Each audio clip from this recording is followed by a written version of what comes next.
kids. Oh, sorry. No, keep me company. Don't worry. You never forget this day. All right? And they gave me a class. Guess what? That class they gave me, they used to class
It's 11:20. All right, I want to show you something, so be very honest with them so that they don't say anything, all right? So I'm going to go to the KPC. KPC, this is the assistant of KPC, all right? I want you to read the names and titles of this person, all right? What's the name of that person and the title? Dr. Jane Rose Omondi, Managing Director, CEO, Privatization Authority. That's the Managing Director of Privatization Authority. What about this? Mr. Joe Sang, Managing Director, Kenya Pipeline Corporation. All right, what time are we meant to be live? 8 a.m. to 9 a.m. Excellent. 8 a.m. to 9 a.m. In fact, it changed because Mr. Joe said, can we squeeze this to 7? Thank you so much. What am I trying to say? By this morning, I started my morning, did my routine, all right? FYI, I am a father, took my kids to school, and by 7, I was seated live with Joe Sang, the CEO, 8 with another, at 8:30 I was done, and 1:45 I was here, and we are together. How many things have you done this morning? We are together. Don't worry. Easy. I'm not saying you kill yourself. Everybody has their life. Somebody will actually start saying, but me, I sleep at 3, right? There are people who are night owls, that's them. Me, I'm that early bird. But it's up to you to put your own system. Don't wait until the world starts planning you. In fact, they say, failure to plan is what? Planning to fail. Start by organizing yourself. In fact, I'll tell you this. The easiest way to know whether you're organized is to come to your bedroom and look at how you left your bed. Some people are laughing and feeling ashamed because you know. Probably you're even sleeping with a snake and you don't know. Or a spider. Keep time. Do what? Keep time. What was number 1? What was number 1? Huh? But by the way, sorry, did you guys get traumatized in your schools? You don't talk, or you? I'm so. You know, there's a joke. There's a joke I saw on TikTok. I don't know, in a classroom where the teacher is asking, has the temperature increased or decreased? And the answer what? Oh, that one you know. You just hear what he says. So you're asking, is it increase or decrease? Very funny. So you're the same kind of guys. All right. So I spoke about number 1. Number 1 is just purely how you appear. It speaks a lot about it. It's nonverbal cues. Number 2 was about keeping time. It shows excellence. Very important. Can I share one more? And this as well, I draw a lot from what I see when I interview guys when they are coming to do their lots of things as well.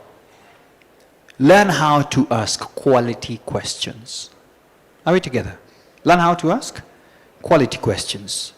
And before you learn how to ask quality questions, there's something called honor. Some of you are with your parents here. Do they feel honored by you? A simple thing like, even the people that I met, some of these great CEOs that are in this country, do they feel honored by you? And honor is simply by, nowadays this is gone. In my time when we had buses, and we travel here by bus, and the bus is full, and anybody who is slightly older than me comes in, what would I do? I would stand and give them the seat. I don't know, this time round is like Wangejipanga, is it? They have paid the same like me, right? There's something missing out about honor, and I must say there are values that we are missing out, from integrity to just being forthright and truthful, honesty. Those values will still keep you and sustain you. And so you must be ready for that. So I just wanted to do one more practical example, and then we can close on this. The ones who know each other. Sorry, now look. See, this is trouble. Who was the other guy who was the captain? The captain from that school. Please come. Come. Where is he? The man in the red tie. Is he still there? From your school? Is he still there? Oh, he has gone. Oh, he needs me to come for him. I'm honored, Captain.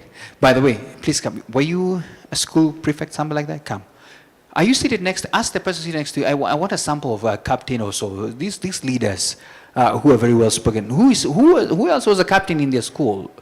Oh, come too. It's okay. Let's get practical. Who else? Come. Where? Ukoshua? Not the ones who felt like captains, but wa. All right? Please come. Yeah, come right here. Come right here. You are. This is when you're remembering. Come. You never know. Things happen. All right?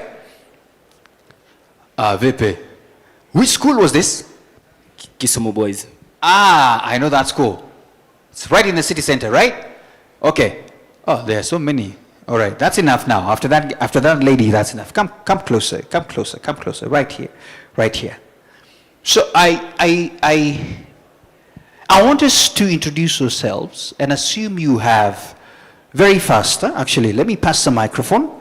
Very quickly, just tell us what career do you want to do, just your name and career you want to do. That would be very nice, all right? Go ahead. Yeah, my name is Maxwell Otieno, and I want to pursue electrical and telecommunication engineering. Awesome. Next. My name is Mark Odhiam. I want to pursue business and information technology. I love that. My name is Christine Mwania, a future diplomat and ready to study international relations and diplomacy. Hey, that is direct. Good morning, everyone. Good morning. My name is Vinola Kamau, and I'd like to study a Bachelor in Applied Optics and Lasers. Ooh. All protocols observed. Good morning. Good morning. I go by the name Ronnie Aura, and I would like to study Bachelor of Commerce in Business. Good morning, ladies and gentlemen. Good morning. My name is Fernandez Njero. I would like to pursue mechatronics engineering, but I'm open to more career choices. Mechatronics. Good morning, all. Good morning. My name is Danixon Baraka. I would like to pursue computer science. Hello, everyone. Hi. My name is Emmanuel Egon. I want to pursue actuarial science, but I keep an open mind. Open-minded. Good morning, everybody. My name is Asanga Sonya, and I'd like to pursue mechanical engineering and hopefully specify into biomedical or mechatronics. Ish, I love this. Good morning, everyone. Good morning. My name is Amos Kioi. I would like to pursue Bachelor of Laws. Excellent. Lovely. So now, the lawyer, you got the mic, so it's going to go the other way, all right? It's a challenge. We just want to learn, okay? We just want to learn, guys. Learning. We're all learning, right? We're learning something. Just speak whatever you will speak. So my ask is this. Assume. Remember how you used to write compositions, eh? It has been started with you. Assume you have come right here. I will be the judge, all right? And you're walking into an office, and I'll ask you a question, all right? Then you can answer it, all right? Whatever it is that you will say is up to you. If you want to fake it, in fact, think of yourself as that person. I like how you introduce yourself. You are what? Future diplomat. Future diplomat. So you're a diplomat. In fact, probably you're seated at the UN headquarters, all right? So you are that. You're a lawyer already. Have you pictured them? You have pictured whatever you said you want to do? Computer science, man, all right? You have pictured yourself? Excellent. I just want to employ you. I've been called to just interview you guys, all right? And then I'm just innocent. Mine is to just say, come, introduce yourself, all right? So now you ask one question, tell me about you. Have you started thinking? I love this. Actually, guys, you know what I feel? The rest of you can have the seats there nicely. They're going to take the spot by themselves. The lawyer starts. Lawyer, come closer. No, take these seats. Yes. Don't run away at ndio usianze. You ready? Yeah. Assume you have knocked and welcome. How are you, sir? I'm very fine. Tell me about yourself. My name is Amos Kioi Mwangi. Yeah. I'm an 18-year-old. I was born in Kiambu County, in Kabete constituency. I started my education at Gatara Primary School. And after that, I proceeded to Nanyuki High School. And now here I am. We were assuming you have arrived. You already have the degree. All right, you are qualified. So we just wanted to employ you, man. Yeah. So do you wanna? So after you said Nanyuki. Yeah. So after Nanyuki, you went to which university? Go ahead. I went to Nairobi University. Uh-huh. I did Bachelor of Laws. God was gracious. I managed to score a first-class honors. Yeah, I love this. I also got a chance to participate in some events, like going to Rwanda to do some course-related activities. Mm-hmm. Yeah, I have also done some short courses here and there over the academic journey. Awesome. I've done AI, Mm-hmm. I've done cybersecurity. Mm-hmm. I've also done some practical courses like plumbing. Yeah. Wow. Would you employ him? Hey, the people, would you employ him? We're checking, eh? This lawyer is not just a lawyer. He's done some AI, he's done so many things. I love that. And you got a first-class honors. Yeah. What I'm asking him to do is actually to picture himself and what he wants to do. If you cannot see that future, I don't know what you're doing. All right? Don't just think like, oh, high school. No. See it. You know what I'd like to tell you? Huh? Go to the AI port, put your picture there, put it with you graduating the very nice thing, all right, like a lawyer, all right, or you put yourself maybe in a courtroom. Yeah. Then print that picture, put it on the wall, all right? Yeah. Always say, this is me. Good stuff? Yeah. Let's appreciate the lawyer. Let's appreciate the lawyer. Thank you so much. Thank you so much. Next. It's you. I like it. I like it. Hey, please tell us about yourself. As I said before, my name is Marco Odhiambo. Yeah. I'm a postgraduate. I just finished after high school. During the 8 months holiday, I started doing some online trading, learning more about myself. Then after that, I started doing some editing. I tried to manage some skills, as I believe that a stitch in time saves 9. Mm-hmm. I started managing within that period, after which I went into driving. Then when September came, I went into the KCA. Mm-hmm. God was faithful enough to make me go to the KCA, Mm-hmm. as I believed it gave the best accounting courses. Yeah. Yeah, so I managed the 4-year course, after which, within that 4-year time, I still did some CPA, getting some extra certificates as it will be more advantageous. Yeah. Yeah, after that, I came, and I'm now looking for a job. Even so, Yes. I do believe that I'm the best candidate. Makofi to our chief accountant. Thank you so much. Hey, you went to KCA University, eh? Yeah. I would have asked you what did you score. Thank you so much. Please do me a favor. You have to ask yourself who's one of the best persons who have gone through these accounting systems. And look at them. You can even paint a picture. See your future, all right? Next, please make sure you do it in under 60 seconds, all right? Tell us about yourself. Go. Okay, I go by the name Maxwell Otieno. I studied my primary school in Olympic Primary School in Kibra. I went to high school at Kisumu Boys High School in Kisumu, then proceeded to JKUAT for electrical and telecommunication engineering. After high school, I was participating in some volunteering work to just support my sponsors, because I believe that when you are helped one day, then you also need to help other people to just confirm the heart that you can also give back whatever you are given. So I'm here looking for a job, and I can also be a good leader in that matter. I got a first class honors, in my course. Thank you. What course was that? Electrical and Sawa. Ya ukweli, yeah. So, on a scale of 1 to 10, how many of us would employ that one? Lift up your hand. It's okay. Don't look. How many can take it? Just checking. There were many. Next. I don't know. I didn't say it has to go by line, but it looks like you guys have obeyed it. In under 60 seconds, tell us about yourself. Go ahead.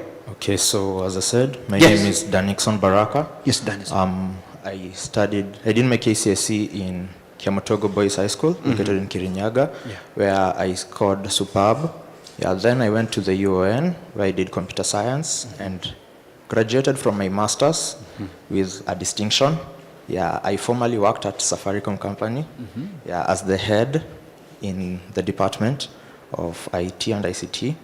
Yeah, and I'm open to right now looking for another job as I quit that job. Yeah, thank you. Hey, you quit, man. Well, how bad was that? You know, you did so well, but you don't speak badly about the other place. You quit. You know, you can just probably say I'm looking for more interesting kind of ways. You scored so well, in my opinion. The only part, remember eye contact? Look at the person you're talking to, all right? It shows confidence that I know what I'm doing. Well done, man. Good stuff. See you at Safaricom. Huh? Head of department, eh? Lovely. Next. Yeah, we good? I love this. Go ahead, sir. My name is Emmanuel Yegon. Yes. First of all, I'd like to thank you for having me. Yeah. So my interest in actuarial science is that I believe actuarial science is in the future. If you integrate actuarial science with AI, you'll find that it will be more dependent on the people to control the machines, and also more job opportunities will be upcoming in the future. So I believe that actuarial science is the future, and I know that if I work my way up, I'm going to do it. Thank you. Ah, nice one. Let's appreciate him. Makofi tafadhali. Now, there were too many men now. This gentleman, the rest of the gentlemen, I love you big time. The next one must be ladies. Let me start from that end. Come in this way. Come over here. And please note our guests are looking at you. They can employ you, you never know. Yeah? Go ahead. Yes, let's go. So, good morning, sir.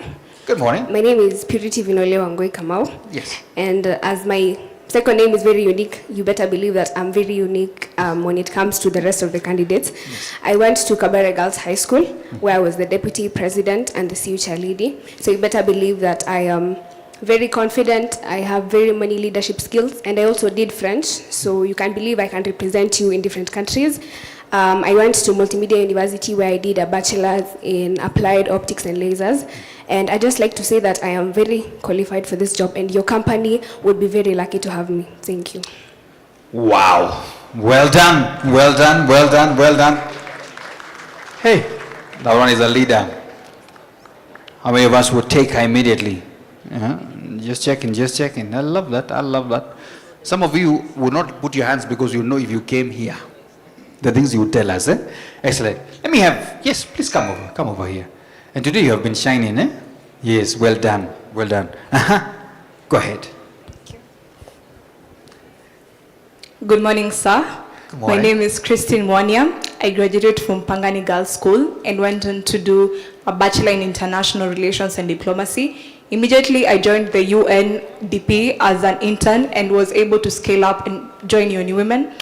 In there, I was able to help regulate systems in AI, which affecting women's issues globally. We've seen the rise of deep fake porn from AI sites such as Gemini and Grok AI. Through I and many other passionate women were able to help countries regulate this AI and hence make the internet safe for everyone to use worldwide. Thank you. Hey.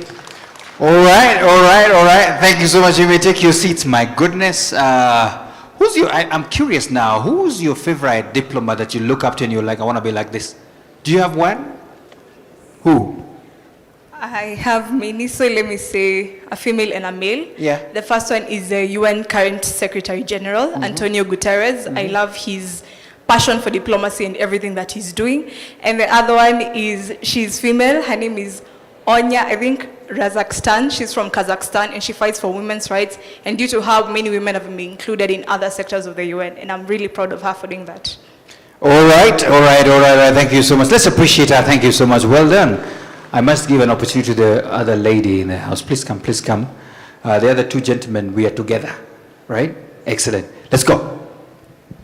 Good morning, sir. Yeah. Thank you for this opportunity. My name is Sonia Asanga, and I am a graduate on mechanical engineering from the University of Nairobi. I am very passionate about engineering because I have a desire to know the way things work and the science behind the way things work.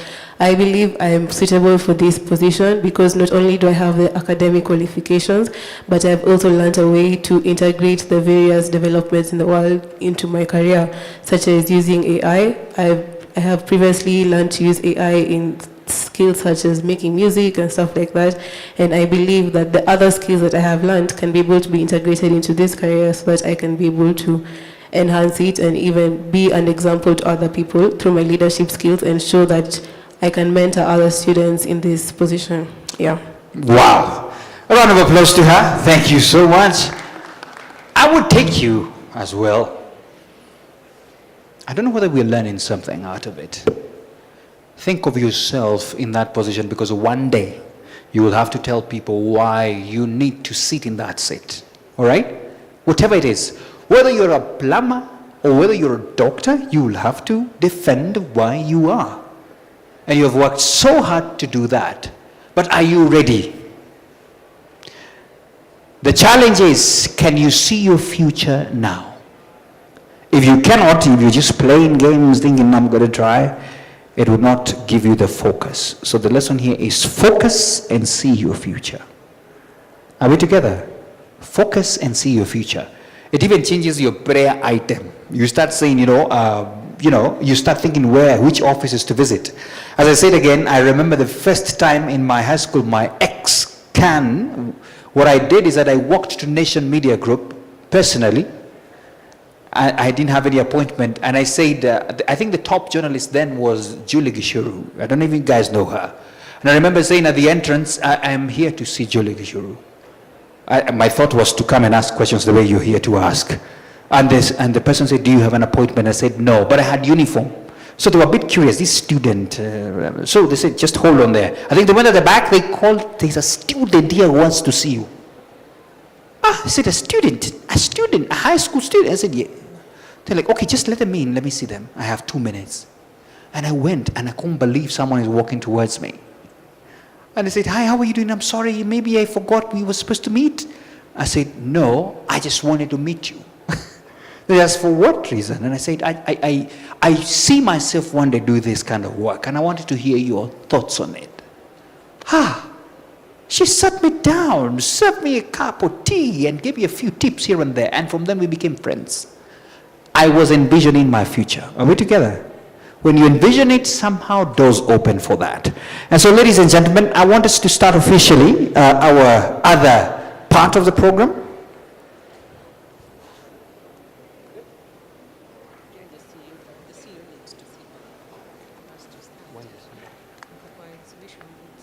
And my people, my good people, how many are you? 1, 2, 3, 4, 5, 6, 7, 8, 9, 10. Make sure you don't leave without seeing me. I have a kamkunji with you. All right?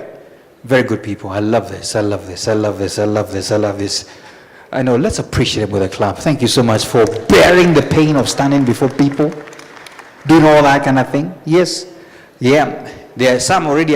They're so impressive. I love this. And so, just before I get started, just to let you know how that is going to be. One, after this, we're just going to have some opening remarks from the CEO as well. And we will also have 2 more persons speak. After that, we shall have a beautiful panel discussion with some great minds here. And if I can mention the CEO of KUCCPS, then we shall also have a session with the Commission for University Education. We have Jackson Toh coming in. We'll also have Professor Daniel from the Vice Chancellor's Committee on Public Universities, then Dr. Felix Maduga, Principal of Nyandarua National Polytechnic as well, and we'll have Dr. Eli as well, Director of TVET from Murang'a University, because we need you to be world-class students that your career needs to span across, all right? And then after that, just a simple empowerment and employability session, and we will let you interact more with all these institutions that are here, all right? So it's an amazing time. It's an amazing day. All right? Good. So let me just check how many more minutes I have, because I could teach 2 more lessons.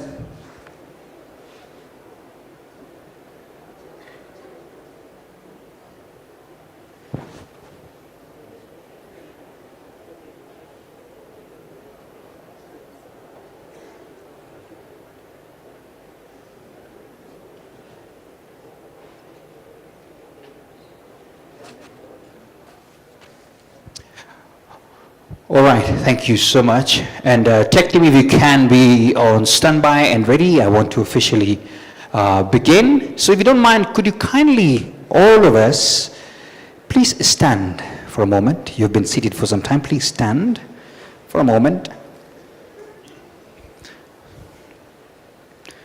Thank you so much. We're going to have the anthems play, one verse each, and then a prayer, then we proceed on. Please go ahead, Tech Team, you can take us through the national anthem.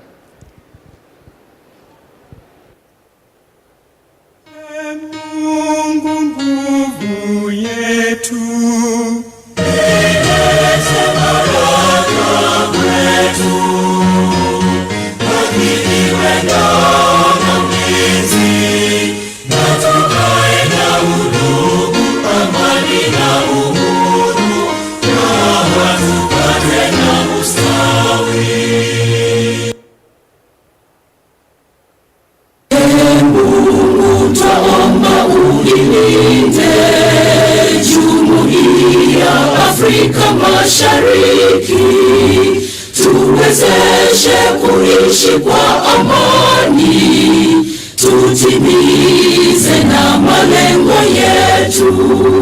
Jumuiya yetu sote tuilinde, tuajibike, tuimarike. Umoja wetu ni nguzo yetu, idumu jumuiya yetu. All right, just remain standing, and I want to invite Peter Gatumu to kindly open for us with a word of prayer. Please put your hands together for Peter as he comes. They have been behind making this a success.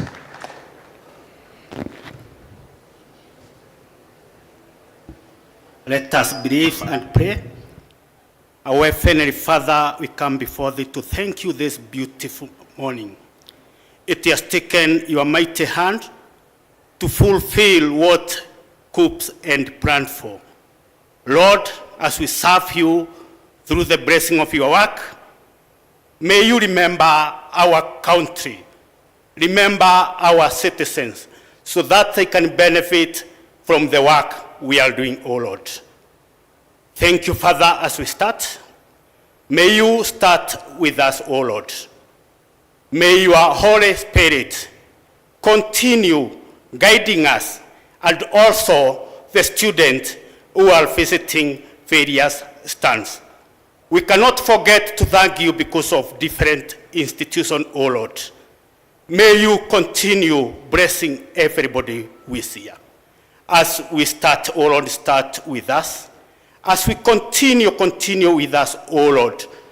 Whatever is expected from us, O Lord, may we be able to deliver and be of benefit to our country. We thank You and we honor You. In Jesus' mighty name we do pray and believe. Amen. Thank you so much. Don't sit yet. Why are you two first? Why are you two first? Please do me a favor. Do me a favor. I want you to look around at 5. The number is 5. 5 different persons you've never met ever. All right? And I want you to just do me a favor. All right? Give them very quick high fives. Go. There you go. 1, 2, 3. Well done. Well done. Well, tell them welcome. You just smile as well. Some people are just stone-faced. Thank you so much. Did you do 5? Thank you so much. That's enough. That's good enough. Now, before you sit one more time, the person who give you the best smile when you're doing that, all right? Have a chat. Ask them what type of phone do you have, because I'm about to take a selfie with you. All right?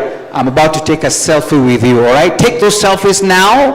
I will tell you what to do with them. Please do that. Please do that. Yes. Even if yours is the other type, it's okay. If it can take, as long as it can take, do that. Do that. Do that. Do that now. Do that now. And by the way, some of you students, if I were you, I would have walked to these guys. You know these guys, Yeah. Go with them, take that selfie, All right? Yeah, they're waiting.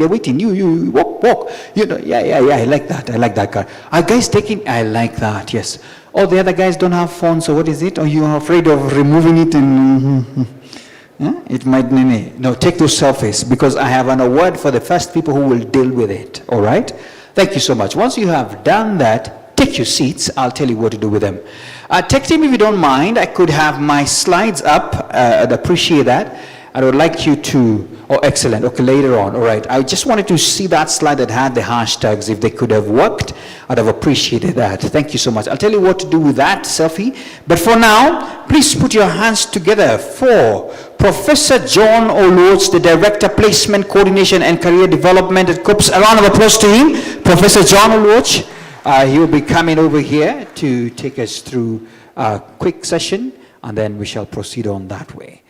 In this place, normally, when we have events, we clap for a person until they arrive. You understand what I mean? Yes, there you go.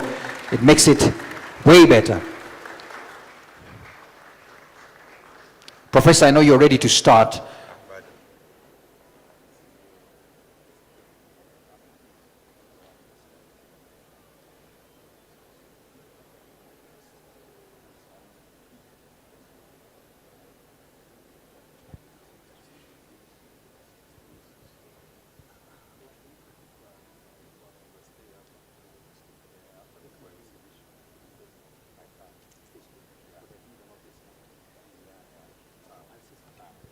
All right, so Professor will be bringing in our CEO in a moment, and then we can get started. But before then, take him now. If I may have my slides, I would like them to participate on me, with me. So put them up. I want them to scan that particular QR code so that at least you can do that. So if your phone can scan, try as much as you can, all right?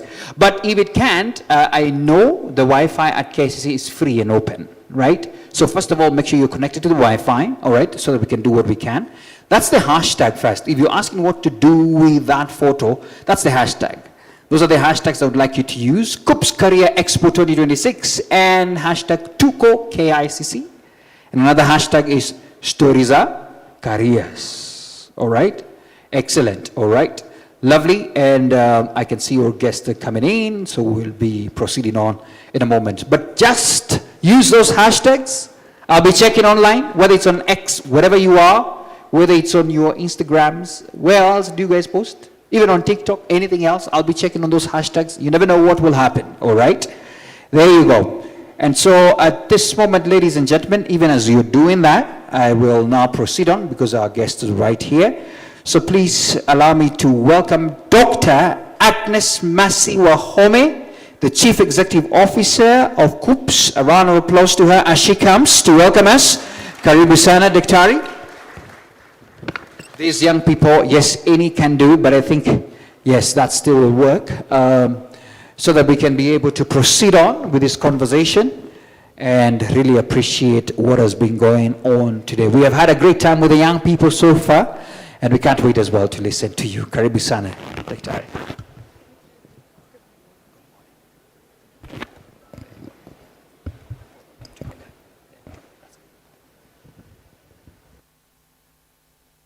Let me just start by saying I am so surprised at the turnout. Good morning, Kenyans. Good morning. Niliwaambia tukutane KICC. Let me take this opportunity to warmly welcome you and also to recognize the presence of my board. That's the board of Kenya Universities and Colleges Central Placement Service, and the staff of KUCCPS, all our sponsors, and those of you who have graciously heed to the call to come and be with us this morning. I was taking a bit of time to just take the opportunity to introduce Professor Mugendi. Professor Mugendi, and he will be joining us later in a panel, is in the KUCCPS board. He's the one in charge of career guidance and placement committee. So this is actually his day. Let's give him a clap. Once we place students in a university or a college, we do not do that, from the blues. We place you in programs that have been accredited by the Commission for University Education, and we have Professor To, who is in the commission. So to confirm that all the programs that are being displayed in the back there are accredited, Professor Stowe can confirm that. We place you in TVET institutions, and we have Dr. Mungatu. Dr. Mungatu is in charge of the Nyandarua National Polytechnic, and we will be hearing from students from Nyandarua who are studying agriculture and have had great experience working both here in Kenya and in the UK. I'm sure we are all looking forward to hearing their experience from the UK.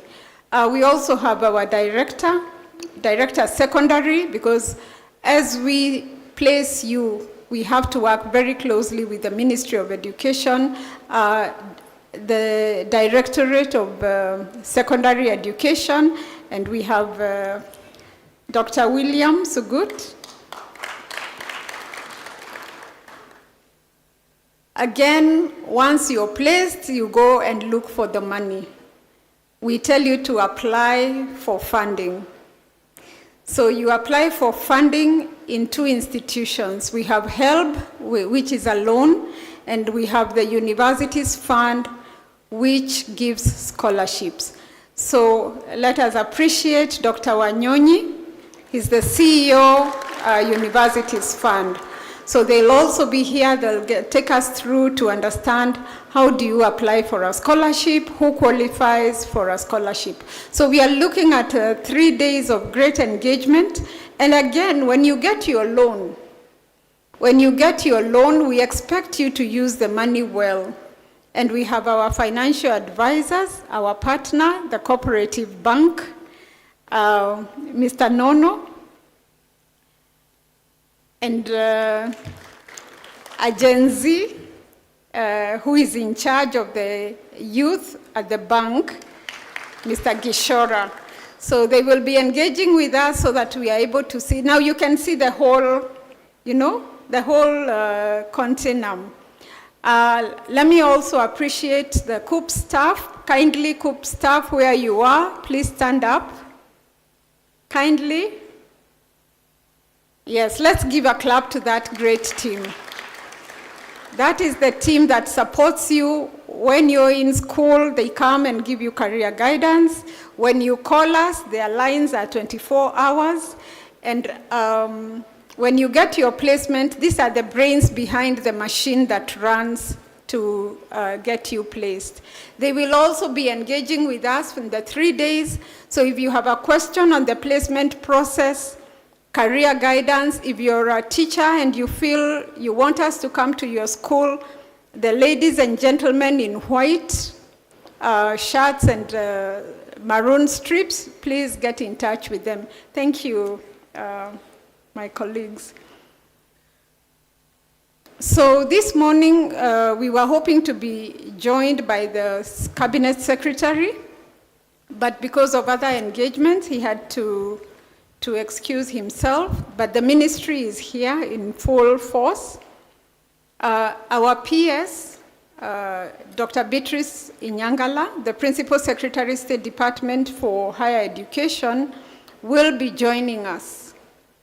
So the moment she joins us, we'll be able to pause, take a pause, and continue, give her an opportunity to give us her remarks, and then we will continue with the program. So our MC, I think I have welcomed the guests. Please engage, take time to understand what is going on in the booths. Most of those booths are being, the ones who are making the explanations are students. They are young people. They are in the programs that they are talking about. So take the opportunity to understand what the program is really about. For those who sat the KCSE 2025, the class that we are about to place, this engagement is mainly for you so that you are able to know by the time you're choosing your courses, what exactly does that program entail. For the parents who are here, we really thank you for finding time to come and engage. It also shows the level of seriousness on the matters of education for our children. Please engage with us, engage with the institutions behind there, and make sure before you leave, we have answered all your questions. Thank you very much, and please feel welcome. Thank you so much, Dr. And just before you leave the microphone, we had a very interactive session with these young people, and I wanted to pose one question to you. When you were their age, the average age we have found here is 17, 18, 19 there. Did you know you would be what you are now? To be honest, I didn't know I would be where I am now. All I knew at 17, that was Form 3, Form 4. Yeah. I honestly had no clue what career guidance was. I was very good in drama. So I was a traditional dancer. And the most I thought I would be is a dancer at the Bomas of Kenya. Thank you. Hey, let's appreciate our CEO. Thank you so much for that. Looks like we should have asked more questions, right? How she ended up landing here, yeah? Right? For tomorrow, make sure you show up tomorrow as well. Then we shall proceed on with part 2, right? By the way, Daktari, we share something. I was sharing about myself, and I told them I was also a traditional dancer, but I was disqualified. I didn't dance well. So they know that story. But thank you so much for that. Thank you so much for that moment. And allow me at this moment as well to invite Professor John Oluoch now to kindly come. Please put your hands together for him. Appreciate him as he comes as well. He's the Director, Placement Coordination and Career Development. Karibu sana, Prof.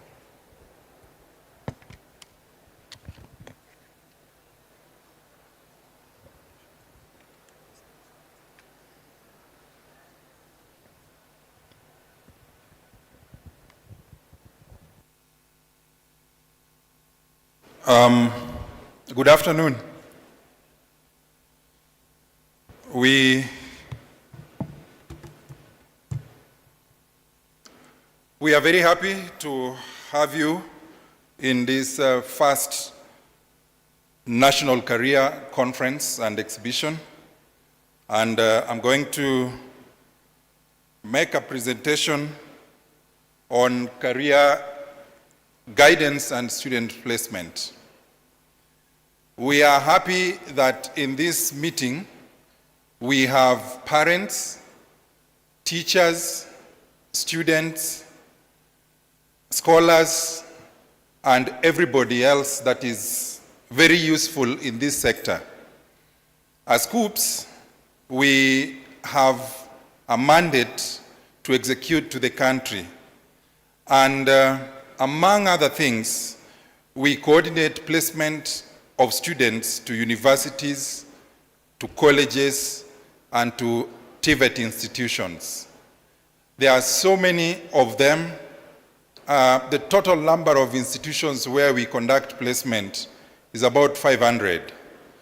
And we owe a duty to the nation to ensure that we guide students to take up these positions so that they move from high school to institutions of learning. The other role is to provide career guidance and career information.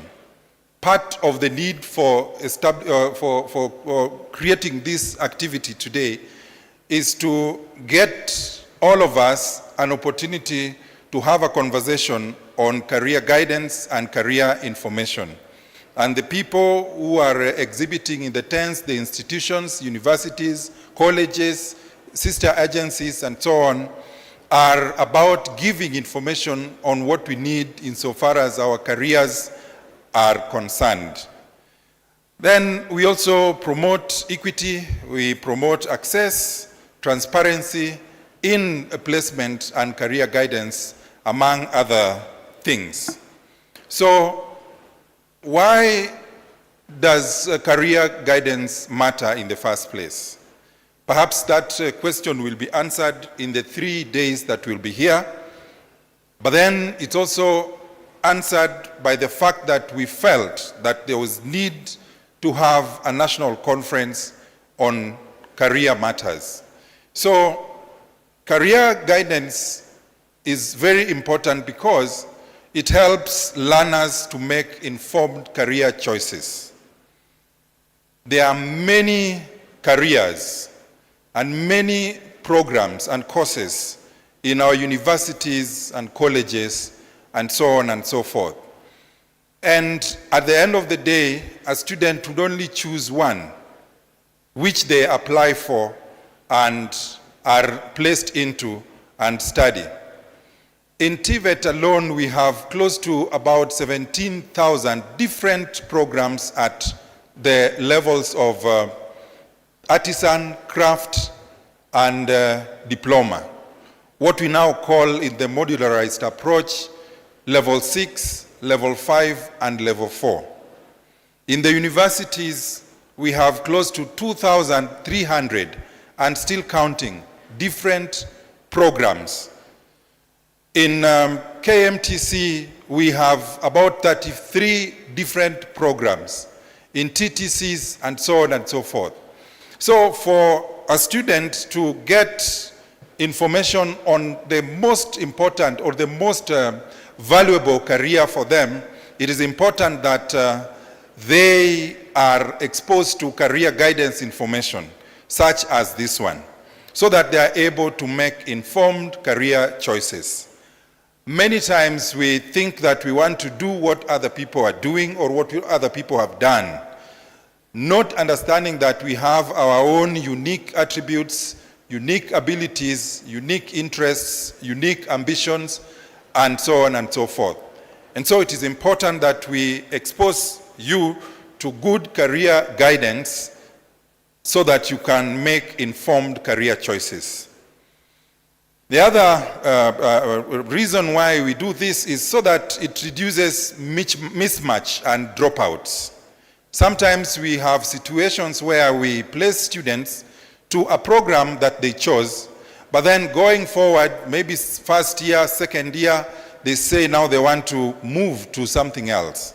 That means that if you ask them, they say maybe they're not finding what they're doing currently interesting, or so on and so forth. Meaning that they perhaps do not have sufficient career guidance or career information. That's why they seem to be having a problem.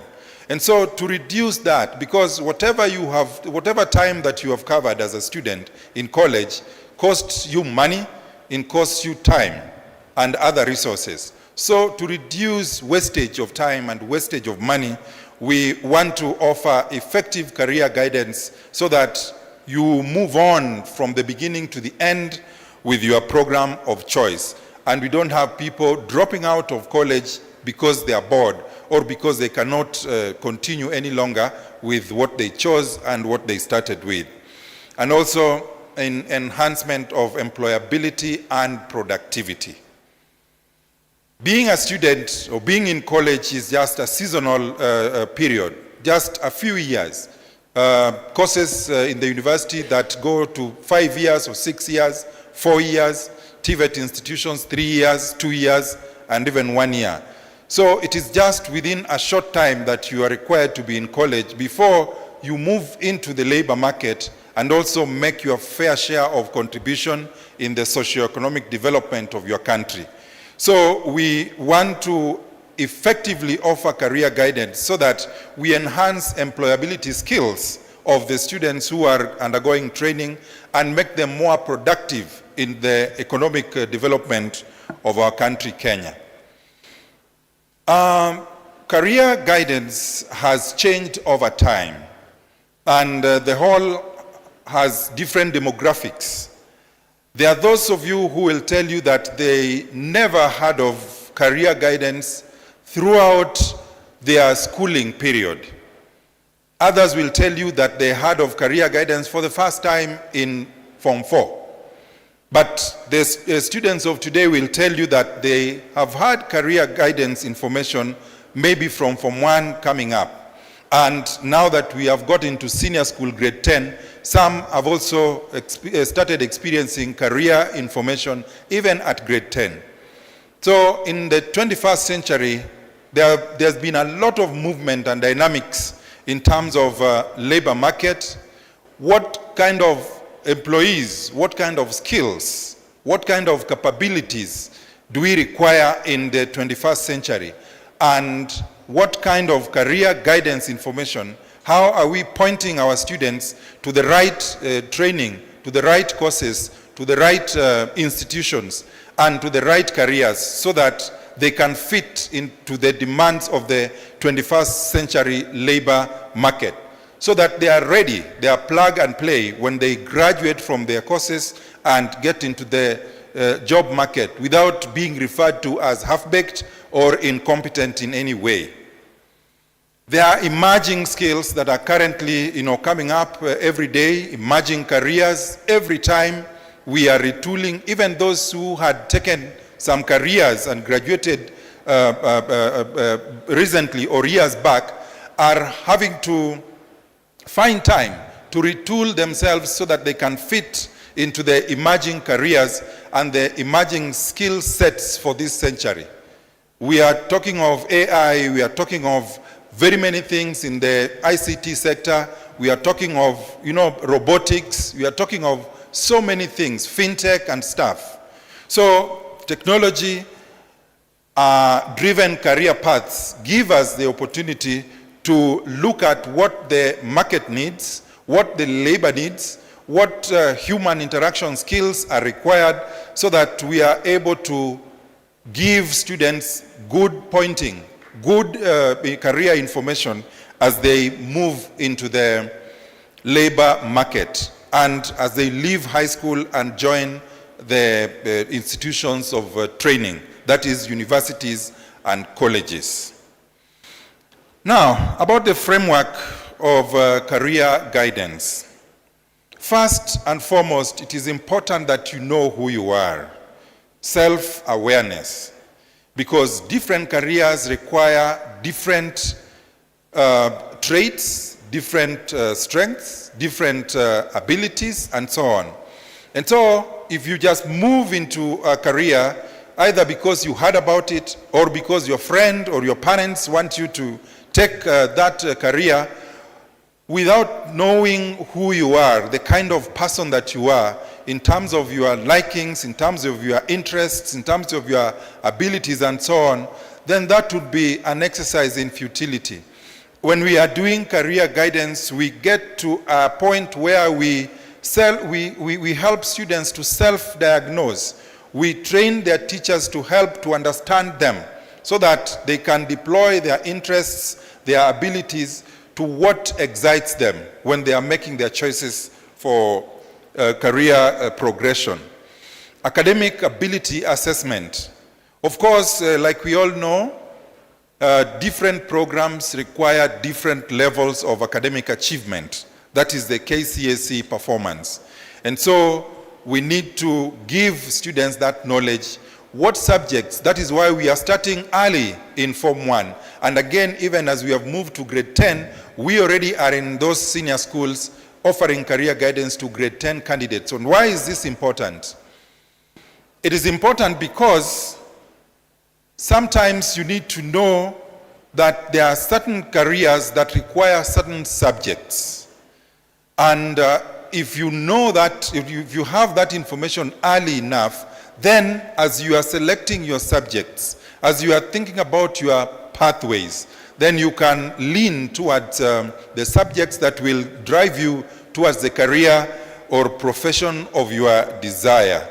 And of course, the labor market information, we are in collaboration with the agencies, the labor institutions, KIPRA, National Employment Authority, and so many others. So we are able to know the careers that, or the skills that are still required now, the skills that are likely to be of higher demand in the future, and the skills that need to be re-engineered so that they can fit into the new labor market and career counseling. Every time we want to hold students by the hand, and we have broadened career counseling.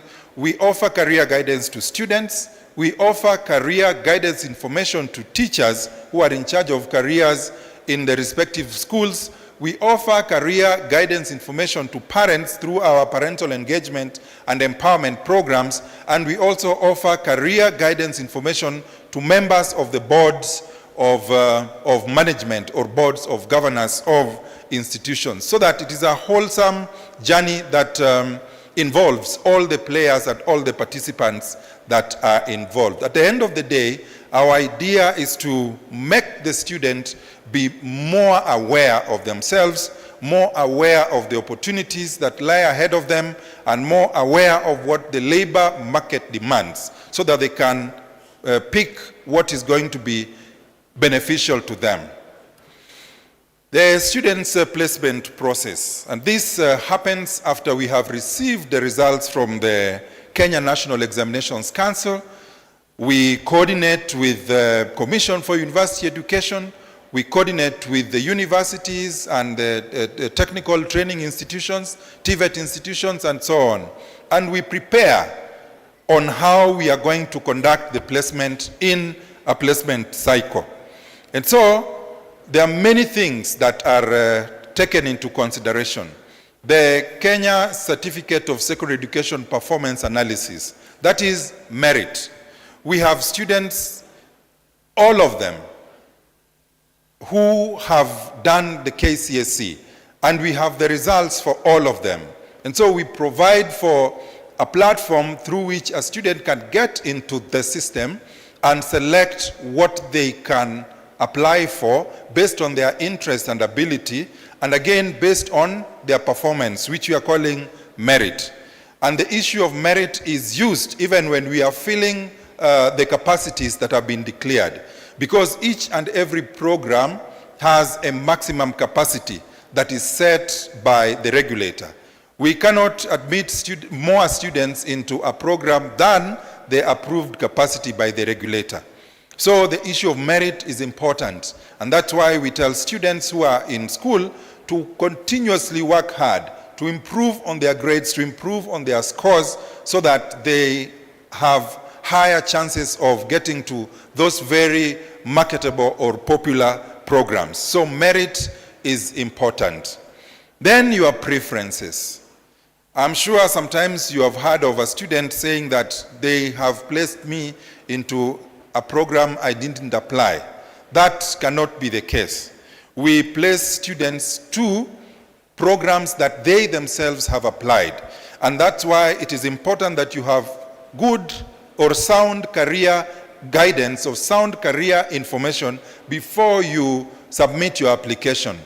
All the time when we are opening the portal for students to apply, we usually have an information sheet, and we require these students, like a manual, we require you, before you select any course, just take time to go through this information sheet so that you can understand before you select a program. Because you will select a program just for the sake of it, or to fill a blank space, and we will place you to that program. Then you say it wasn't my preference. For us, all the choices matter, all the choices are important, and all the choices were made by the student. So please take time, like we will soon open the portal, and those who have their results, the KCSE of 2025, and even the previous year's KCSE, will then be eligible to apply through their portal. Take your time so that you only submit courses that you have preference for. I've talked about institutional capacities, which again translates into program capacities. So please note, students, that for all the programs that you will select, there is a cap. There is a maximum capacity that we cannot go beyond when we are making the placement processing. What do you call a cutoff point or the cluster weight? So when we talk about the cutoff point, it simply means that, say a program has a capacity of 200 and 6,000 students have applied to that program. So we are going to run through all those applications and select through merit up to the 200th student. So the 200th student, that is the student that is last to fill the class. the cluster weight or the cluster points of that student is what we call as, or is what we refer to as cutoff. Because, like I said, capacities must always be respected. And then government priority areas. The government has its priority areas on everything, including education and training.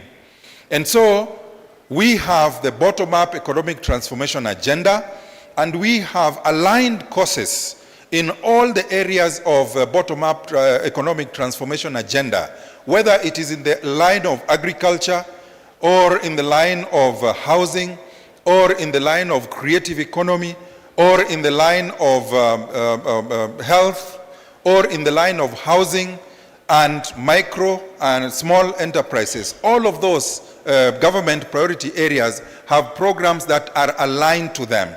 So each time you want to submit an application, it is important to have that information so that you pick a course or you train for a program that is within a government's policy in terms of training. Where do we place students? I already said that the total institutions, total number of institutions where we place students is close to 500. Of that, we have 72 universities. Of the 72 universities, we have 42 public universities. And if you choose, I need parents and students to please listen to this keenly. If you choose a public university, if you apply to be placed in a public university, any of the 32, then you'll qualify for government scholarship and you'll also qualify for higher education loans, the HELB loan. If you choose to get placed in a private university, then you will not be eligible for government scholarship. So when you're making a choice, please be alive to that fact so that you don't make a mistake and realize that you cannot continue with your studies because you cannot pay. So if you come from a background where you will require government support in terms of government scholarship and loan, then you choose that university. And when you are submitting the application, immediately you select a university, it tells you that this is a private university and this is what you can get or this is what you can't get. This is a public university and you therefore are eligible for this and the other. TVET institutions. TVET institutions, also public TVET institutions, we have about 300 TVET institutions offering programs in level 6, which we used to call diploma, level 5, which we used to call craft or certificate, level 4, which we used to call artisan. And again, students who are placed in government TVET institutions are also eligible for government support by way of scholarship and HELB loans. And then we also place students to teacher training colleges or TTCs. There are 37 teacher training colleges in the country that are run by the government. They are public teacher training institutions. 3 of them offer training in diploma in secondary education, and the remaining 34 offer training in diploma in primary teacher education. And then there are also specialized institutions. These are institutions that are either established by their own act or another. Kenya School of Law, this is the second year we are going to place students into the Kenya School of Law for the program Diploma in Law or Legal Studies. Utalii College, this is the first time we signed an agreement with them. We launched a partnership last week where we are going to now place students in welcome, Madam PS. Yes, Madam PS, Dr. Beatrice Inyangala, PS, State Department for Higher Education, has joined us. Can you please welcome the PS with a clap? Thank you, thank you. Yeah, the specialized institutions, I've talked of Kenya's School of Law, I've talked of Utalii, I've talked of Kenya Medical Training College. The Kenya Medical Training College, the KMTC, as is popularly known, has 94 campuses across the country. Nearly in each and every county, there is a KMTC campus, and we are placing students in those programs. So when we are doing that, we are very much alive to the issue of equity and access. As much as possible, we want to give all Kenyans, without any discrimination, an opportunity to get placement into any or all of those institutions. We employ affirmative action in various ways to give those who, for whatever reason, may be disadvantaged in one way or the other to get placement. Issues of gender, support for marginalized groups, regional balancing, what we call the face of Kenya. If you go to all the institutions where KUCCPS places students, you will count all the faces of all the communities in Kenya because of the emphasis on the face of Kenya and regional balancing. And then affirmative action by way of persons with disability, hearing impairment, visual impairment, and even physical impairment. As we are doing this, there are challenges that we continue to have, and we continue to wade through. Limited career awareness or limited career information. It is good that you have come to this conference so that you can get it from the organization that is charged with the responsibility of executing it to the nation. Because we realize that there are too many funny agencies, even funny individuals who purport to be offering career guidance and even placing students here and there. They visit schools, they visit parents, and so on. So be aware that the institution that offers career guidance and the institution that offers placement of students to universities and colleges is KUCCPS. So all the time, be wary of people who claim to offer career guidance or to offer scholarships or to offer placements of any kind. Parental pressure, I have spoken to that. Sometimes, parents want to force students into programs that students themselves may not be aligned to in terms of their interests, in terms of their capability. The parent of today is very, very enlightened, very much aware. So have a conversation with our children. Let's guide them towards what they want to pursue, towards what they want to become, and not towards what we ourselves as parents would want to be, or not towards what we in our youth had wanted to become, but we failed. So we want our children to succeed where we ourselves failed. And then the rapid labor market, the changes that are currently taking place in the labor market, and the issues of mismatch between training and jobs. Opportunities are there. We are digitizing our career guidance information, career guidance platforms. We are partnering with other agencies to offer a broad-based career guidance to teachers and students. We have strengthened industry academia linkages. We are partnering with a lot of industries in offering career guidance through meetings and expos that they organize. We have fitted very well into the competence-based education and training career guidance in TVET, and we have also completed our preparation for offering competence-based career guidance in junior school, as well as competence-based career guidance in senior school, and also trying to go green by using other alternative methods of offering career guidance or engagement with our clients, such as AI and such as online career guidance activities. Way forward, as I conclude, we need to strengthen career guidance systems, and this is for all of us. Like we have said, the parents have a role, the industry has a role, teachers have a role, institutions, universities and colleges have a role, KUCCPS has a role. It is something that we all do together. We continuously collaborate with, like I said, KIPRA and National Employment Authority. We have advisories, we conduct research on labor mobility, labor requirements, skills mismatch, skills needs, and so on, because our placement is data-driven. Our career guidance is also data-driven. We put more emphasis where there is a lot of need. So, in conclusion, ladies and gentlemen and students, career guidance and placement are very, very central to human capital development and to the national transformation agenda of our country that our president and our government is constantly talking of.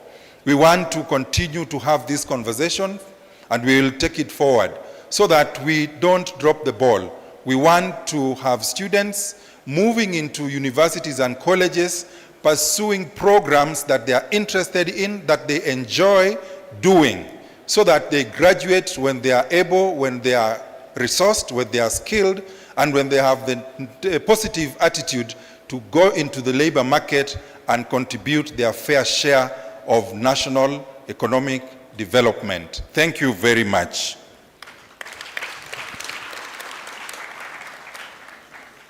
Thank you so much, Professor. And to all the learners today who are present, please remember you can interact with this conversation. So if you're keeping note of those questions, we shall have some moment to open that. Thank you so much, Professor.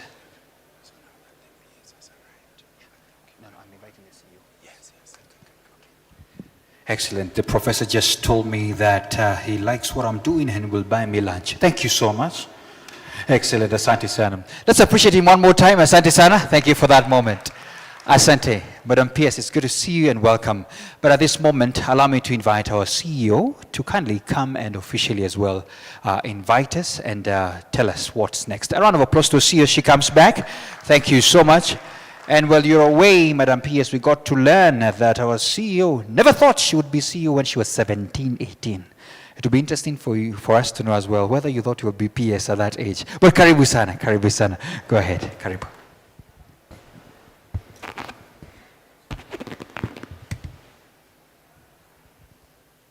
Our PS, State Department for Higher Education, Dr. Beatrice Mugenda Inyangala, my big sister, Professor Mugendi, the chairperson of the University, Public Universities Vice Chancellor's Committee, and also the chair of Kenya Universities and Colleges Central Placement Service, the placement committee, my colleagues, CEOs. We also have it with us the director, secondary education, our sponsors, ladies and gentlemen. Good afternoon. This time it's afternoon. Good afternoon. Allow me to again welcome you to this conference. This is the first that we have had since KUCCPS was established. We've been in business for 10 years. So it is a great milestone for us. Our chief guest, PS, we invited universities, both public and private universities in Kenya. We also invited the TVET institutions that we work with. We invited other government agencies that are our partners, that is HELB and the universities fund, and the secondary school students. These are the Form 4s, the ones who are currently in Form 4. We also have extended our invitation to the grade 10. I know they are still settling, and also the 2025 class of KCSC. So in total, we were expecting 72 universities, 272 public colleges, our partners KMTC, and also Utalii College. And the question is, why this conference? The whole idea was to get a platform where all these various stakeholders in the education sector, with our students being the center of this, to come and have an opportunity to engage with us, put a face to KUCCPS. Not very many people say good things about us. They say, wale walituweka kwa ile course, wale walifanya ile kitu. So they can get to know who we are, to understand how we do our processes, especially the use of the automation in placement, to also engage with the various education institutions of higher learning, to understand the programs, and to also allow the universities and the colleges to market their programs. And for the agencies that provide financing, this is HELB and UF, to also get an opportunity to engage with their stakeholders. And then again, even our sponsors, who are the banks that service these children, when they get the loans, can be able to respond to their questions. And especially now that we have students who are getting into the university and they are under 18. So it is an opportunity. Like I said, it is the first. And we hope that this can be just the first of many. It is a joy for us as a placement service and also as a ministry to do this, and especially at the beginning of the year. And I hope that with your support, as always, we will be able to do this every year. Allow me at this point to invite Professor Mugendi, who, as I mentioned, is in our board. So he sits in for the chair of the placement board, but also the chair of the Vice Chancellor's committee. Professor Mugendi, please.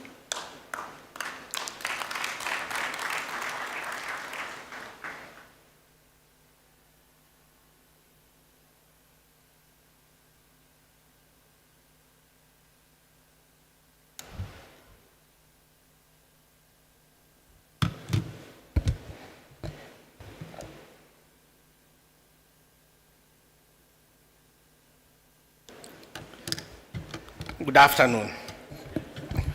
I think I've been sufficiently introduced, so I just want to go straight to my remarks. Our Principal Secretary, Ministry of Education, State Department for Higher Education, Madam Dr. Beatrice Inyangara, members of KUCCPS board who are here with us this afternoon, chief executive officers of various state agencies and corporate institutions, fellow vice chancellors, principals, registrars, speakers, invited guests, delegates, members of the media, good afternoon. I am excited today to welcome you all to the first National Career Conference and Exhibition organized by Kenya Universities and Colleges Central Placement Service. The Universities Act 2012 confers KUCCPS with a unique mandate. First is to coordinate all higher learning institutions, regulatory agencies, professional bodies, and other education stakeholders to ensure equitable, fair, and efficient placement of government-sponsored students to universities and colleges. The Act further mandates KUCCPS to develop career guidance programs for the benefit of students, disseminate information on available programs and government priority areas, collect and retain data in relation to student placement, and advise the government on student placement. 2 years ago, the KUCCPS board launched a 5-year strategic plan with 8 strategic objectives to provide a roadmap for implementation of the mandate. One of the strategic objectives is to strengthen career guidance programs in line with the Competence-based Education and Training, CBE. In implementing the strategic plan, the Placement Service has developed robust career guidance programs targeting junior secondary school students, senior secondary school students, and engagement and empowerment programs for parents. This conference, therefore, is a milestone towards the realization of KUCCPS' strategic objectives. The conference comes in an opportune time when there is ongoing transition in the national education system, that is the competence-based education system. It will provide a platform for dialogue on career guidance that aligns with the new education system, which emphasizes a learner-centered approach, parental engagement, and development of skills and talents. It is also an opportunity for our universities and colleges to showcase the academic programs to thousands of prospective students seeking to align their career choices to the current and future labor market needs. In this National Career Conference and Exhibition, the board seeks to provide one-stop forum catering for the needs of all stakeholders.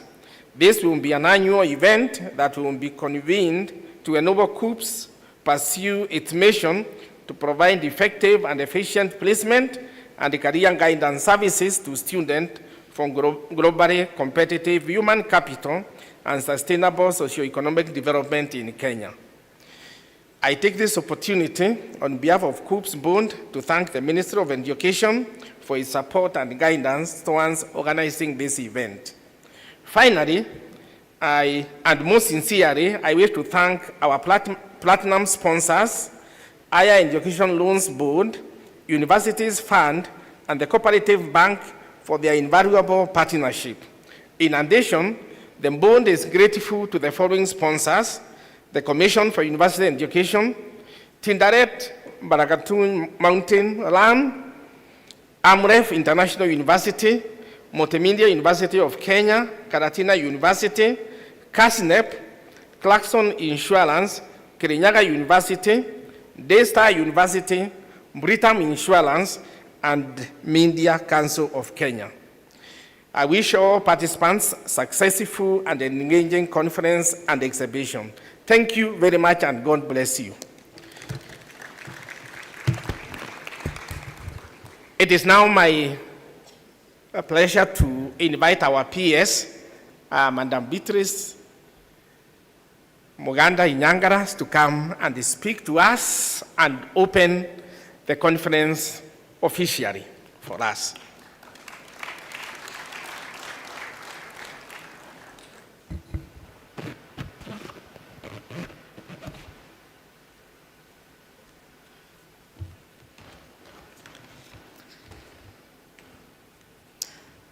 The chairperson of the Kenya Universities and Colleges Central Placement Service, Mr. Cyrus Gitwai, our generous host, the Chief Executive Officer of KUCCPS, Dr.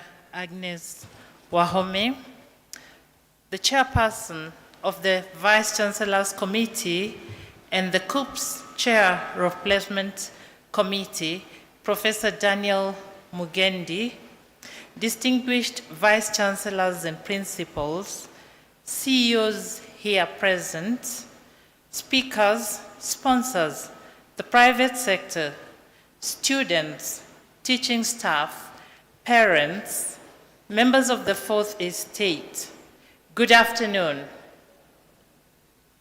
It is both a privilege and a historic honor for the Ministry of Education, and specifically the State Department for Higher Education, to officiate the very first National Career Conference and Exhibition convened by the Kenya Universities and Colleges Central Placement Service. This is not just any other convening. It is a national milestone. Please join me in giving KUCCPS a resounding round of applause for this milestone. For the very first time since the establishment of KUCCPS, career guidance is being elevated from an auxiliary function to a national conversation. A recognition that how our young people choose careers determines their individual futures and the economic destiny of our great country. History teaches us that nations rise or fall not merely on the strength of their natural resources, but on the wisdom with which they deploy their human capital.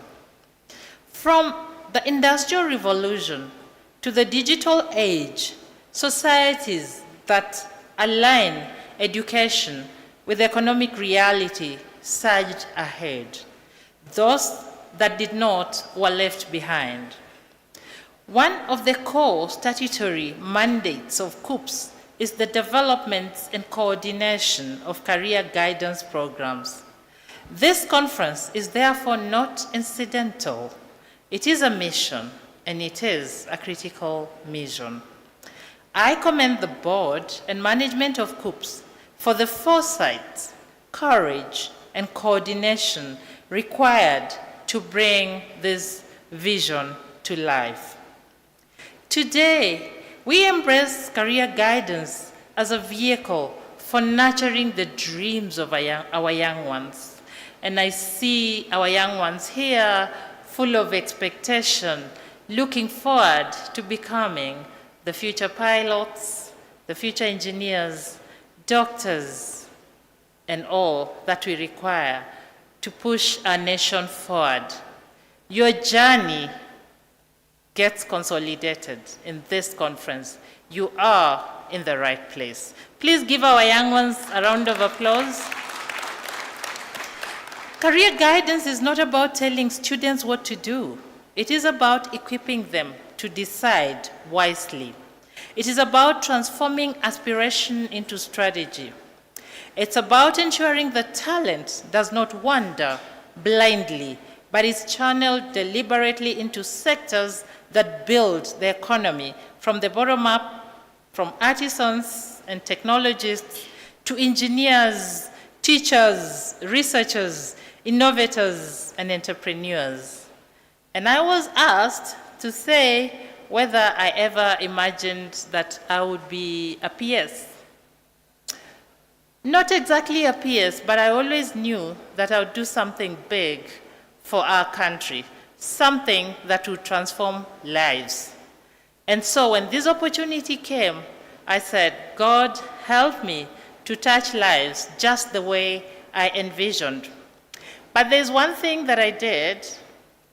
I had a short stint into politics that I had never imagined I would do.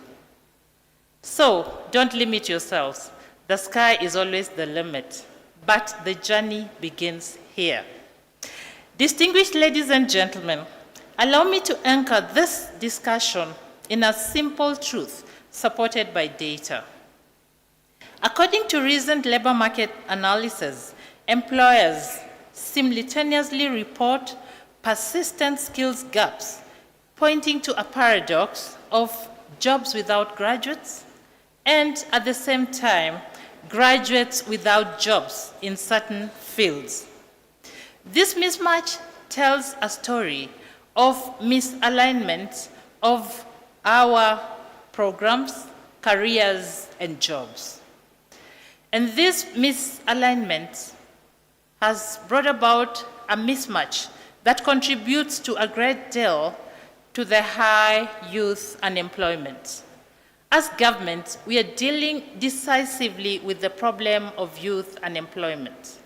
And you have witnessed many programs, the internship programs, the current NYOTA program that's providing not only training, but also funds for business for our young people.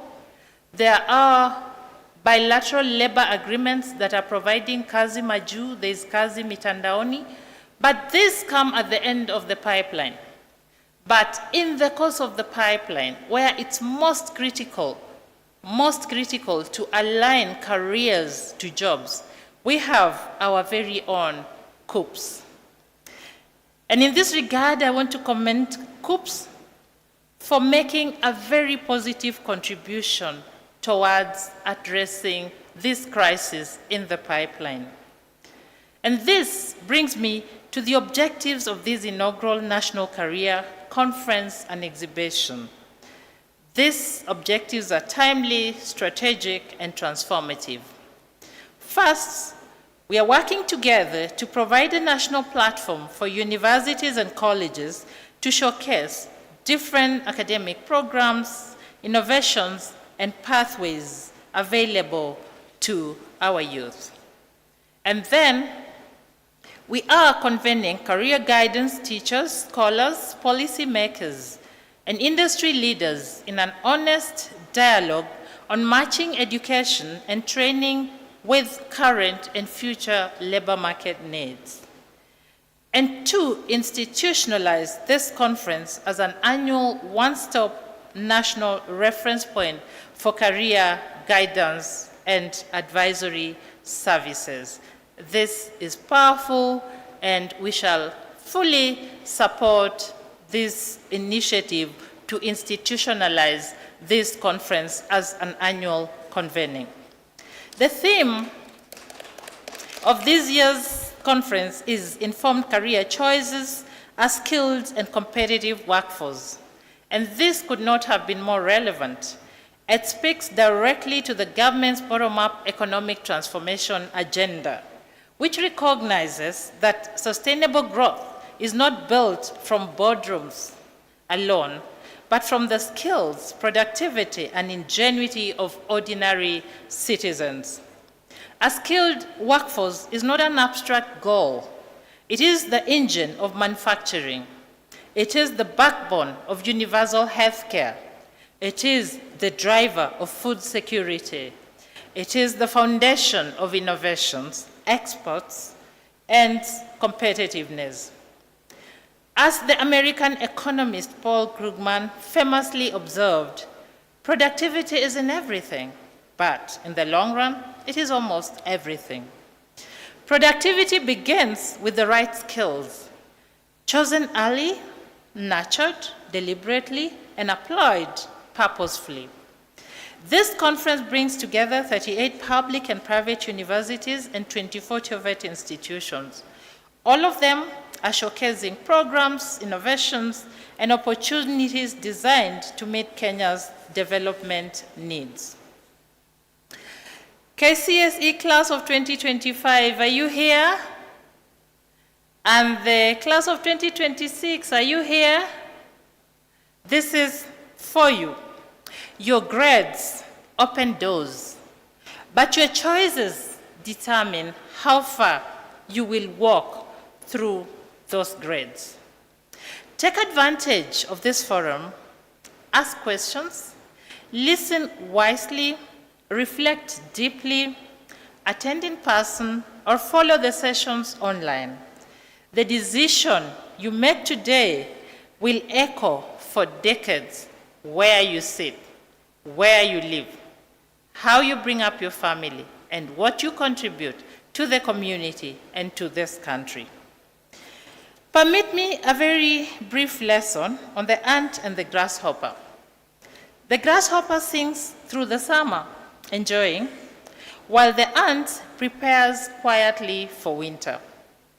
The lesson we learn is that when hardship comes, preparation, not talent, makes the difference. Career guidance is society's way of helping our young people prepare before winter arrives.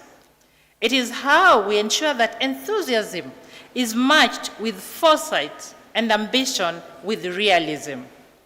Distinguished ladies and gentlemen, the State Department for Higher Education remains fully committed to supporting KUCCPS, universities, and colleges to strengthen career guidance, mentorship, and labor market responsiveness.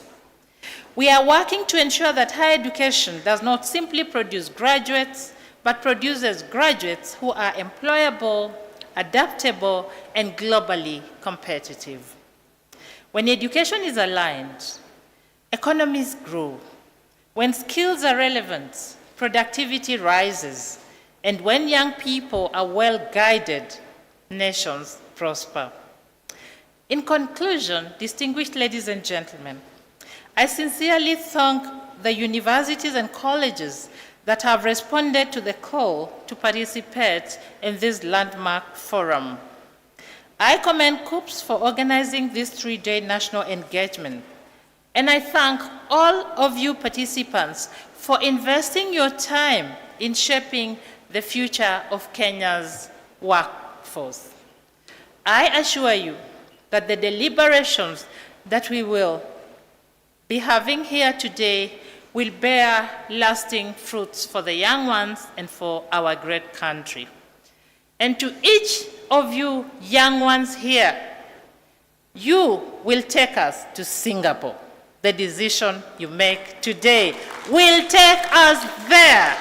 And I'm proud of you, all of you. With those few remarks, it is now my distinct honor to declare this conference open. Asanteni sana and God bless you. Thank you so much, Madam Pierce. And just before you leave the stage, I would like you to kindly take a picture or two, just to also officially mark that we have opened this. So if you don't mind, tech team, you can come and pull this aside. And I want to request the CEO to kindly come on stage as well, the board directors kindly. Please join the PS for this photo. And then we can close up on that real quick on that moment. So karibuni sana as we have this particular session as well. So immediately after this, ladies and gentlemen, we're going to just listen to one practical testimony after this photo from a gentleman called Caleb. He will tell us how this has been. Thank you so much. Lovely. I like that. I like the representation. How do you feel it? So I've been told, gentlemen, ladies at the center. So, Professor, please move to the end. There you go. It is not me. It is the photographers. They have the power. Where would you like them to look at? Who's the original and who's the fake one? Just checking. That's a joke. They're all relevant. There you go. Lovely. Excellent. Is that good? Can I ask for something? I'm going to break protocol, PS, if you don't mind. I want some of these students. I had some very amazing ones here. Just sort of like mess this photo here. And the CEOs as well. CEOs first. Let me have the CEOs first. Please, the CEOs come up here. Where are my students? Oh, you're still seated here? All right. Some disappeared. The ones that I called, you know? Yeah. Yes. Excellent. And of course, the staff, be ready after the CEOs take this photo. CEOs, please come up. Please come up very fast. So good. Please come up here. You know, we need you here. You know, there's been a lot of work behind the scenes here. Please come up here. Is there someone we're missing? Excellent. There you go. So good on that end. There you go. Is that good? Beautiful. Thank you. We are respecting height. There you go. Is that good enough? Excellent. Can I have the staff, right? Staff, come. Oh, looking good. Come very fast. Let's just join this particular team. Then I'll ask the CEO, Professor, to remain right there after this for some of these young ones to just kind of show that we're here. So somehow, in a beautiful way, balance this, balance height, balance everything. There you go. Good. There you go. Oh, we have some. Oh, there are quite a number. Karibuni. Wait.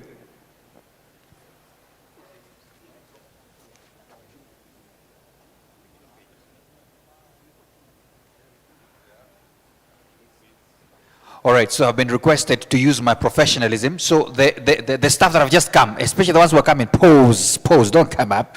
Come here. I'll show you how we are going to organize this. Don't worry, it doesn't mean that you're paid less. Come. Just come as you are. Some of you can also just come down so that we'll just move all the way here.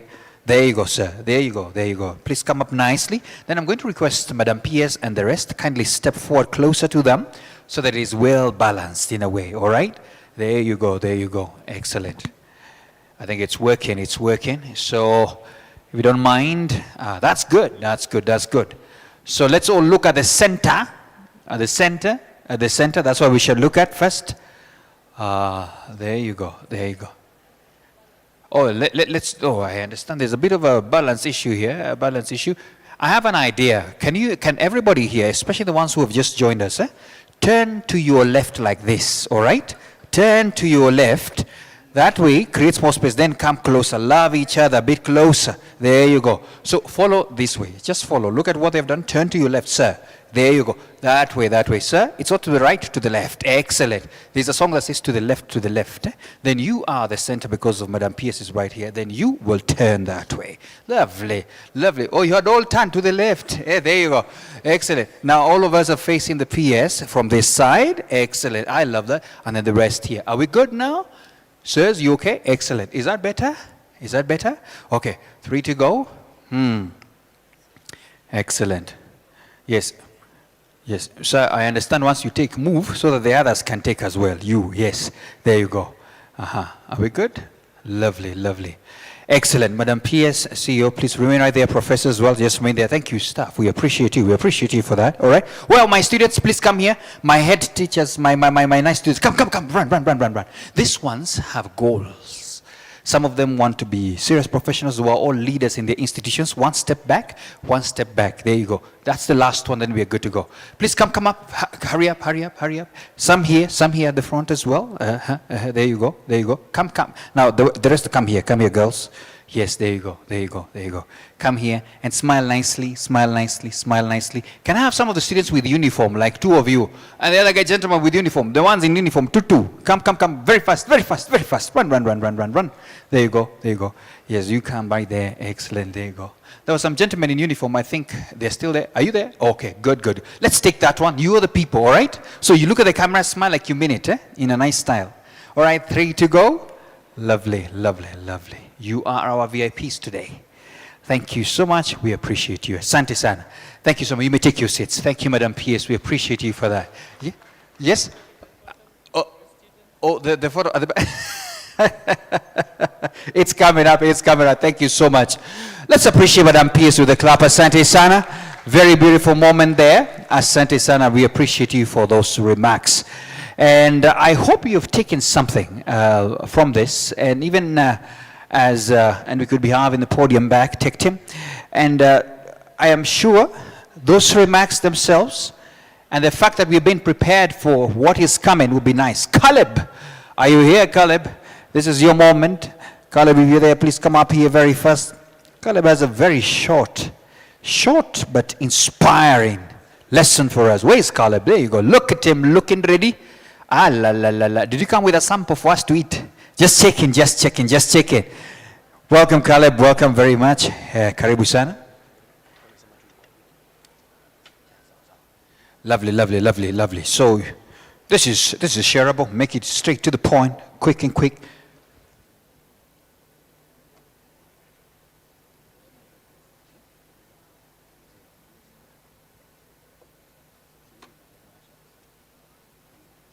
Let's have the mics on so that we can fly with it. Yes, excellent. Then you'll tell us why you're looking so dapper and ready, okay? Okay. Is the mics on? Checking? Excellent, go ahead. Thank you.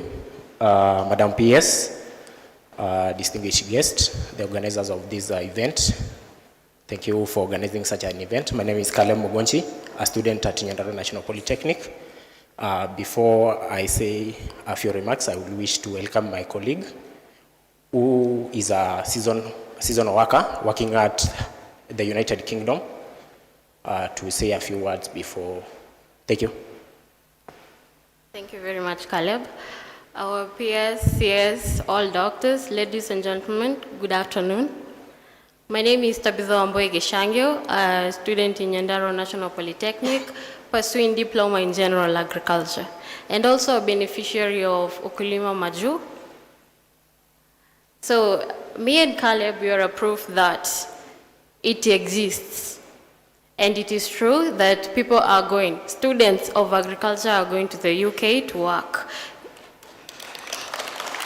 Thank you. So on May May 13 will be my third time going to the UK. We go there for six months, and Caleb will take you through the details and everything and how everything is done. Thank you. Thank you very much, Tabitha. So I would like to first say, Madam PS, you should, under all the stakeholders in the agriculture department, you should be very proud of yourself that you are the one doing the CBET and the CBC. Because I did a certificate in general agriculture, that is back in 2021, under the NEC, and it was not one of the best experience that I got in the UK for the first time in 2021, because part of what we used to do is you need to learn and have the knowledge with you, but the practical skills were not there. So when I went to the UK, one of the recommendation and what they knew is that I am good in farm machinery. I can drive a tractor, I can do a forklift, but to my surprise, when I got there, I was given a forklift and I couldn't drive. So you know what happened? Huh? Yeah, but then after I came back through the career office in Nyandarua National Polytechnic, I was advised accordingly to take a short course on farm machinery, and now I can be able to drive a forklift, a tractor, and now my work and life is very, very simple. So I will take you briefly about the program. Started in 2021. In the institution in Nyandarua National Polytechnic, we were beneficiary, we were able to be the first cohort of 13 people working in the UK, that's England, Ireland, Wales, and Scotland, in different fields in agriculture. And the qualification were very simple. You have to be an agriculture student. And then when the hopes through the Ministry of Education, we were able to have an interview and then moved to the UK. The movement was facilitated and we moved very quickly to the UK, where people are earning a good amount of money. But then when it came first, it was a challenge, because even to convince a parent that you will go to the UK and do not learn, it was a challenge, but through the principal, Bonavelix Mugatu, so we were able to be guided. So you go to work in the UK for 6 months, then come back for a period of 6 months. So what you do in the system, you defer. You defer for a period of 6 months, and then you come back, you continue with your education. The experience was nice, so we work in a broader field of agriculture. Basically, I did general agriculture, that's animal production and crop production, but majorly because of the nature and the climate in the UK, they do farming, mostly towards the summer. So that's when they do production. So we go during that time. I majored in a nursery, and that's the skills that I got from the institution. And the more you go, the more you get challenges, you come back and you learn. So at the moment, we have more than 350 students from the institution working in the UK in different fields, including open field, that's harvesting, planting, operating farm machineries, doing irrigation, like myself, and packaging and sorting. So we thank the KUCCPS thing, because most of us are in the institution because of the KUCCPS. We learned through that, and also the HELB loan. Yeah, thank you very much.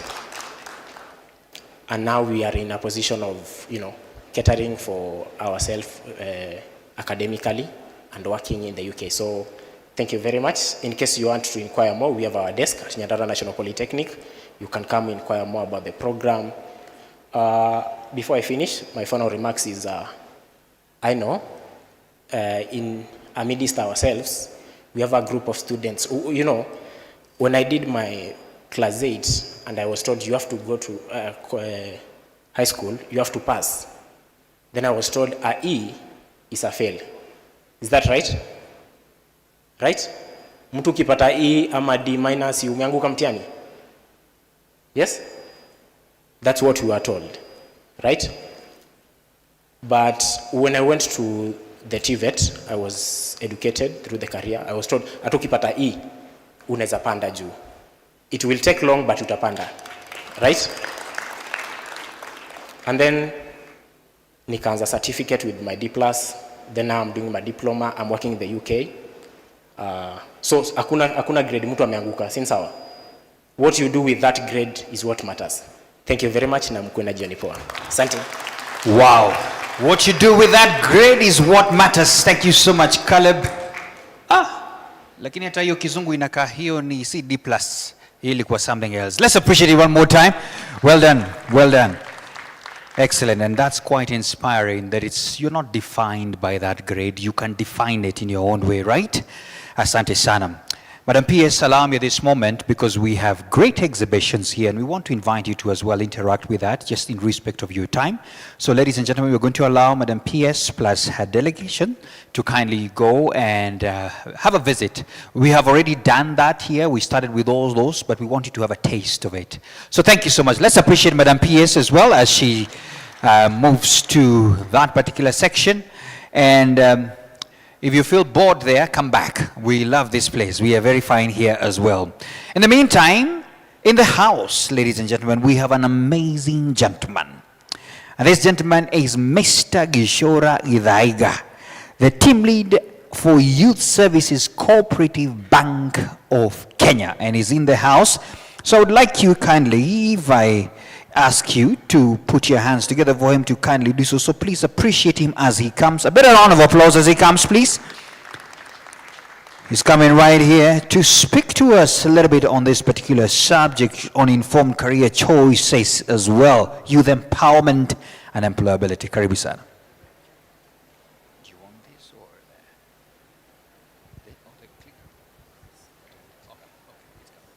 Let's have the clicker, please, tech team, so that we can fly with it. The clicker, please.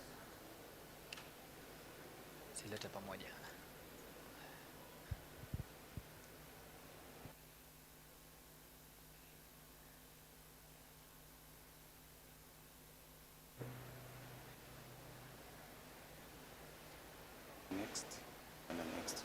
Back. Thank you. Thank you very much. Good afternoon.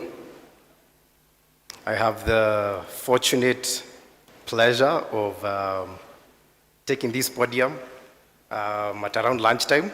So I appreciate the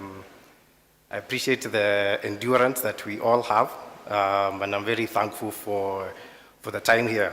I think the wonderful host, I don't want to, should I call him an MC? He introduced me as a Gen Z, and I appreciate that. So I'll see you later on. I have something for you to thank you for that. But I guess I'm in between a Gen Z and an aspiring Gen Z. Given that this is an auspicious occasion, all protocols must be observed. So Madam PS, Dr. Beatrice, Dr. Wahombe, and your board and your staff, all CEOs present, senior government officials, distinguished guests, and most importantly, Kenya's best and brightest generation who assembled here as students. Ladies and gentlemen, good afternoon yet again. My name is Gishora Githaiga, as introduced, and it's an honor to be part of the first annual National Career Conference and Exhibition.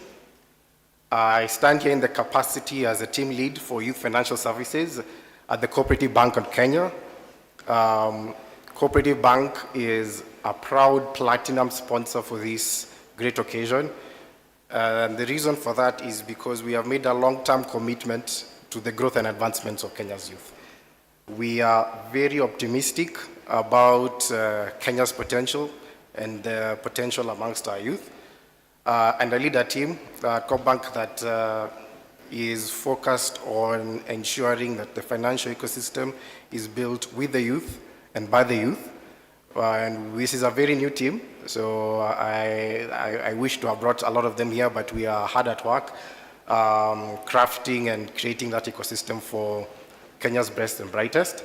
And I usually am not in a suit, but for this particular occasion and because of the incredible honor and respect I have for Kenya's best and brightest, I have decided to honor your presence with a suit. So glad to be here. I was looking at the theme of the conference, and it said informed choices. And I was trying to look back not too long ago when I was making my career choice and asking myself, was I informed? So I think I was informed, and two words stick out for me. One is transition, and the other one is dynamism. I started off my career not in a bank. I started off my career as an architect. I have transitioned and been dynamic, as the previous guest here has spoken. And I think it's important for us to recognize that we live in a dynamic environment. Whatever choice we make, it's important to stay ready and be financially ready to move with the times. So as I begin, once the slides are up, I will be speaking on youth empowerment and employability from the perspective of financial. I think you're going to hear a lot from the perspective of policymakers, but we as an institution have a perspective on what that looks like, and I hope it will be helpful for you. So let me start off a story of, let's call this guy Brayo. I admit this is a AI-generated image, but Brayo is probably what I was, is maybe what you are. You're making all the right moves. You're working hard in school. You're learning about what career opportunities are available. You're making as informed choices as you need to. God willing, this will lead to career opportunities, be it in employment, be it in entrepreneurship. Now, what we have seen is that, as for example, at COP Bank, we have a lot of Brayos that come in. About 500 or 600, we create about employment of about 500 or 600 jobs every year. And some of those Brayos find a different challenge when they start employment. So what tends to happen, and what we've seen, and probably I can say it happened to me, is that I entered the workforce without any savings. I didn't have an emergency buffer. I didn't have experience managing a steady income. Most of my income was up and down. As a student, I was a hustler. And so within weeks, I wasn't too sure. I was meeting my daily living expenses started becoming a little bit hard, especially when you get more money, and of course, the entertainment options that were previously unavailable as a student become available. And I found myself in a stressful situation. And I think what we've seen as well from some of the research I was able to put together is that 38% of Kenyans are financially literate, so majority are not. 65% cite personal finance as their main stress points. Shida ni pesa, tukubali. And 17%, only 17% report positive financial well-being.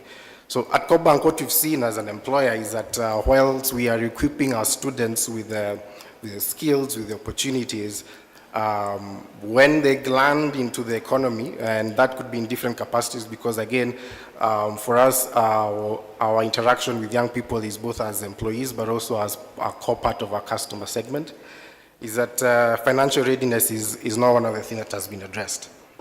And I think this slide here, the main thing here a core part of my message here is that in this conference, we're talking about multiple things. We are addressing education, we are addressing jobs and opportunities, as the previous speaker here spoke so eloquently. We are addressing skills and matching skills to what's required on the job market. But we at COP Bank are saying financial readiness is a core part of the skill set that will be required of you going into the next generation. So speaking about myself, if I had been financially ready, for example, and I don't want to date myself, I would have loved to participate I would have participated in the Safaricom IPO around the time when I was a young student. I would have had some savings, and that would have alleviated some stress. So then, when we look at this, what core insight can we gain from this? I think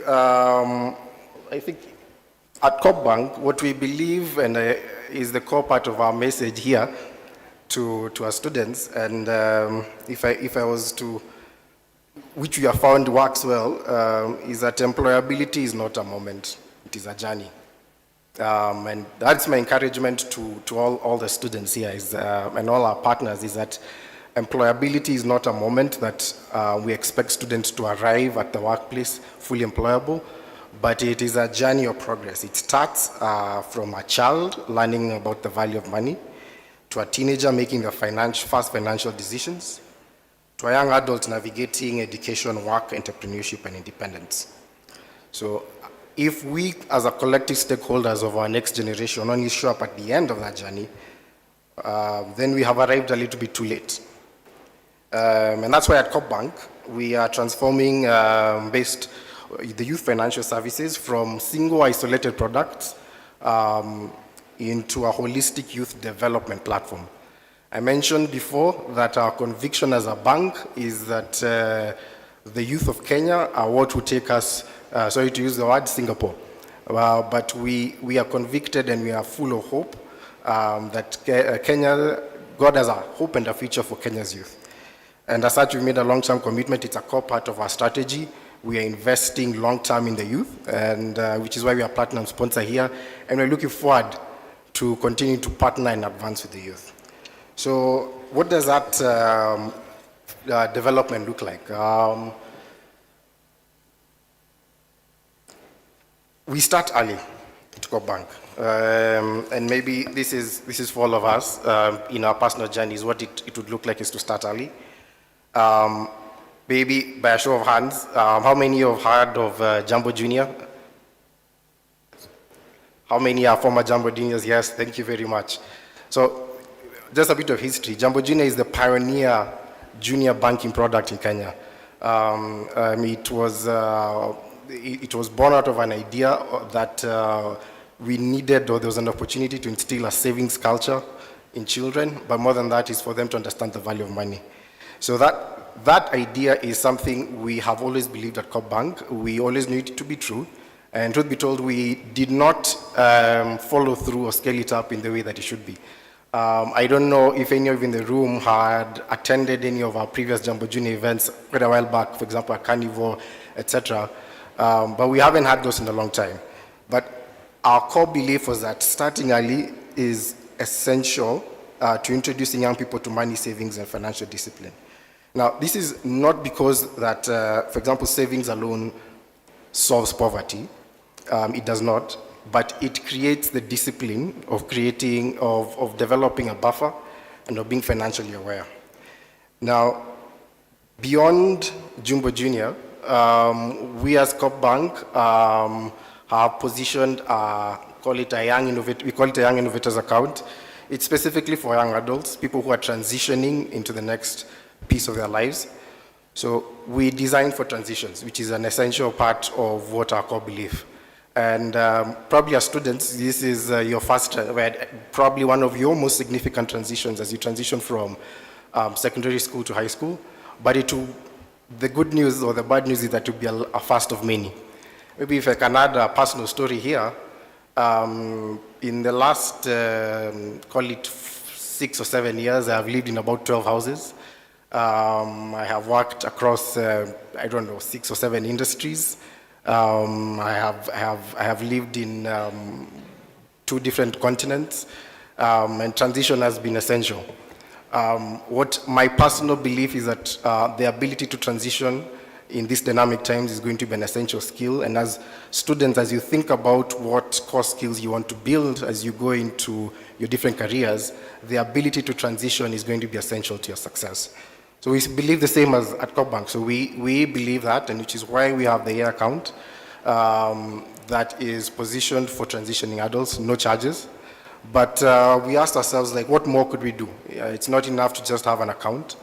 And we are scaling that up. For example, this Friday, and every single Friday for this year, we are putting our money where our mouth is. We are having a 1-hour webinar, an entire curriculum designed for the year that is specifically designed for young people around not just financial literacy, but financial sophistication. This is available on all our streaming platforms. It's available live. We have professionals who will engage and answer your questions, and we'll follow up with that. So I encourage you to join us as we think through how to transition and how to develop financial literacy and sophistication. So the last piece, which is I think I've spoken to, which is about integrating support. What I'd like to say is that that's what we're doing as an institution. In addition to those webinars, we as a bank also have awarded 11,000 secondary school scholarships. We have about 650 university scholarships through our Cooperative Bank Foundation, and we are scaling up. As I said, we are fully convicted about the future and potential of Kenya's youth, and look forward to taking it to the next level.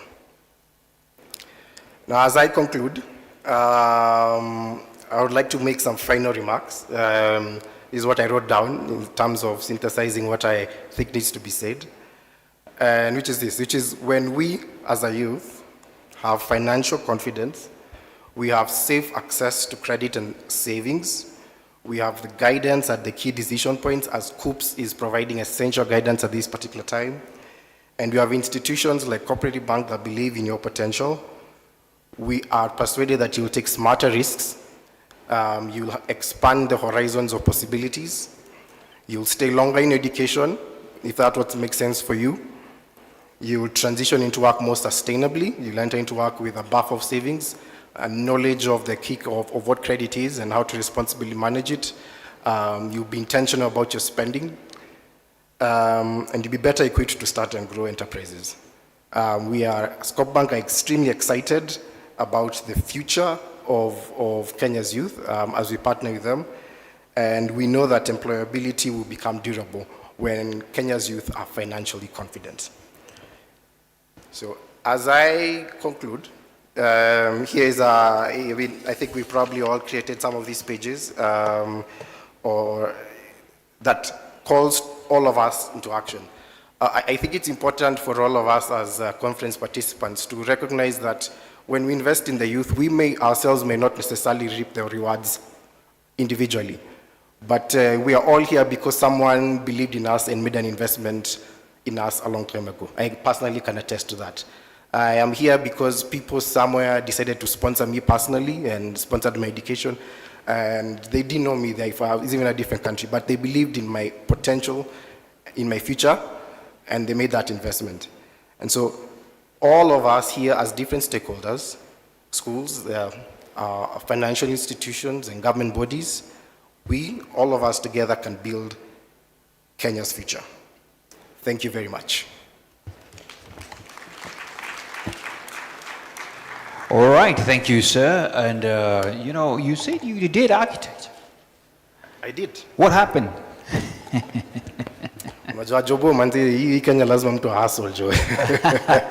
Lovely, lovely. Yes, I did architecture. That's where I started my career. Yeah. Spent 6 years in college. I worked as an architect for a couple of years here in Kenya. So there are a few buildings here that I saw right from an idea to full implementation. And then I got an opportunity to do a master's abroad. So I went to the great University of Michigan at the Ross School of Business. I did my MBA there, and then after that I transitioned to a career in management consulting, where I advised a few global institutions and companies and corporates on topics on strategy, digital transformation, etc. Then it was time to come back home. Because home is where it's at. And I'm back home at COP Bank. I'm a Jumbo Junior original, I'm a year original. I'm extremely excited for the future that COP Bank has in store for the youth, and I'm really excited to be here. Thank you very much. No, welcome home, welcome home. Don't move yet, don't move yet. There's a reason why I'm asking those questions. I was just starting.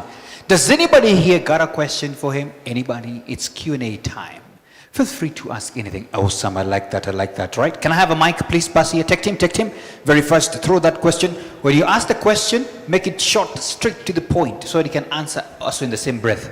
If you're there as well, feel free to ask. Don't leave here without anything. And by the way, I have just opened up the Q&A session. So Professor, if you don't mind, you could come up here. Because you also did a powerful presentation. It's time for Q&A now, so that we can all get what we came for. There you go. It's at the back, sir. Yes, there you go. Pass the mic very fast. Go ahead. What's your name and the question? My name is Mary. I would like to ask, how much does it cost to open an account? Swahili mzuri sana. Nice to meet you, Mary. Karibu sana. It's no cost, totally free. No cost at all. We have our booth there. Emmanuel, resident Gen Z. Me, I'm a retiring Gen Z, but he's an actual Gen Z. He will answer your questions. Excellent, lovely, lovely. Tech team, please give me some seats. I want them to sit so they can answer as many questions. Next question, please. Feel free. We are throwing these questions. Nobody. There you go. It's over there. So in tech team, we may need some other help there, so that we can be able to get the mics there. I can see a hand there. Please put your hand a bit nicely, so they're looking for you. There you go.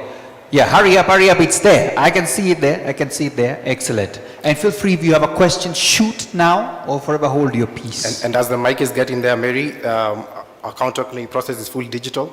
So you walk out of there with an account. Excited to have you as one of us. All right, please, you can have a seat there. There you go. What's your question? What's your name and question? My name is Gishunju Martha. My question is, what are your qualifications for applying for applying in Coop Bank? For example, you are a KCSE leaver, you want to apply and you don't have any financial background.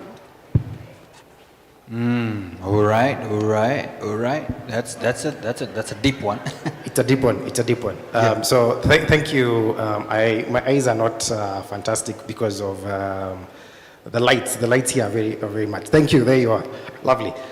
So we have entry level positions at Coop Bank that we recruit.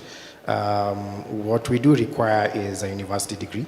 At this time, and the reason for that is partly because we're regulated institutions, and so we must abide by the regulations enforced by Central Bank of Kenya. What I am grateful for as a country is that now we are providing multiple pathways towards getting that education. So at this time, those are the qualifications. We publicly advertised when we are recruiting. It's completely competitive. What we look for are energetic, brilliant people such as yourself. Maybe to shed a little bit light about what that entry-level position looks like. You are going out into the field, meeting customers, understanding what their financial needs, and helping them and matching them to the right products or services or experiences that will help them meet their needs. We see that as the core foundation of what banking is.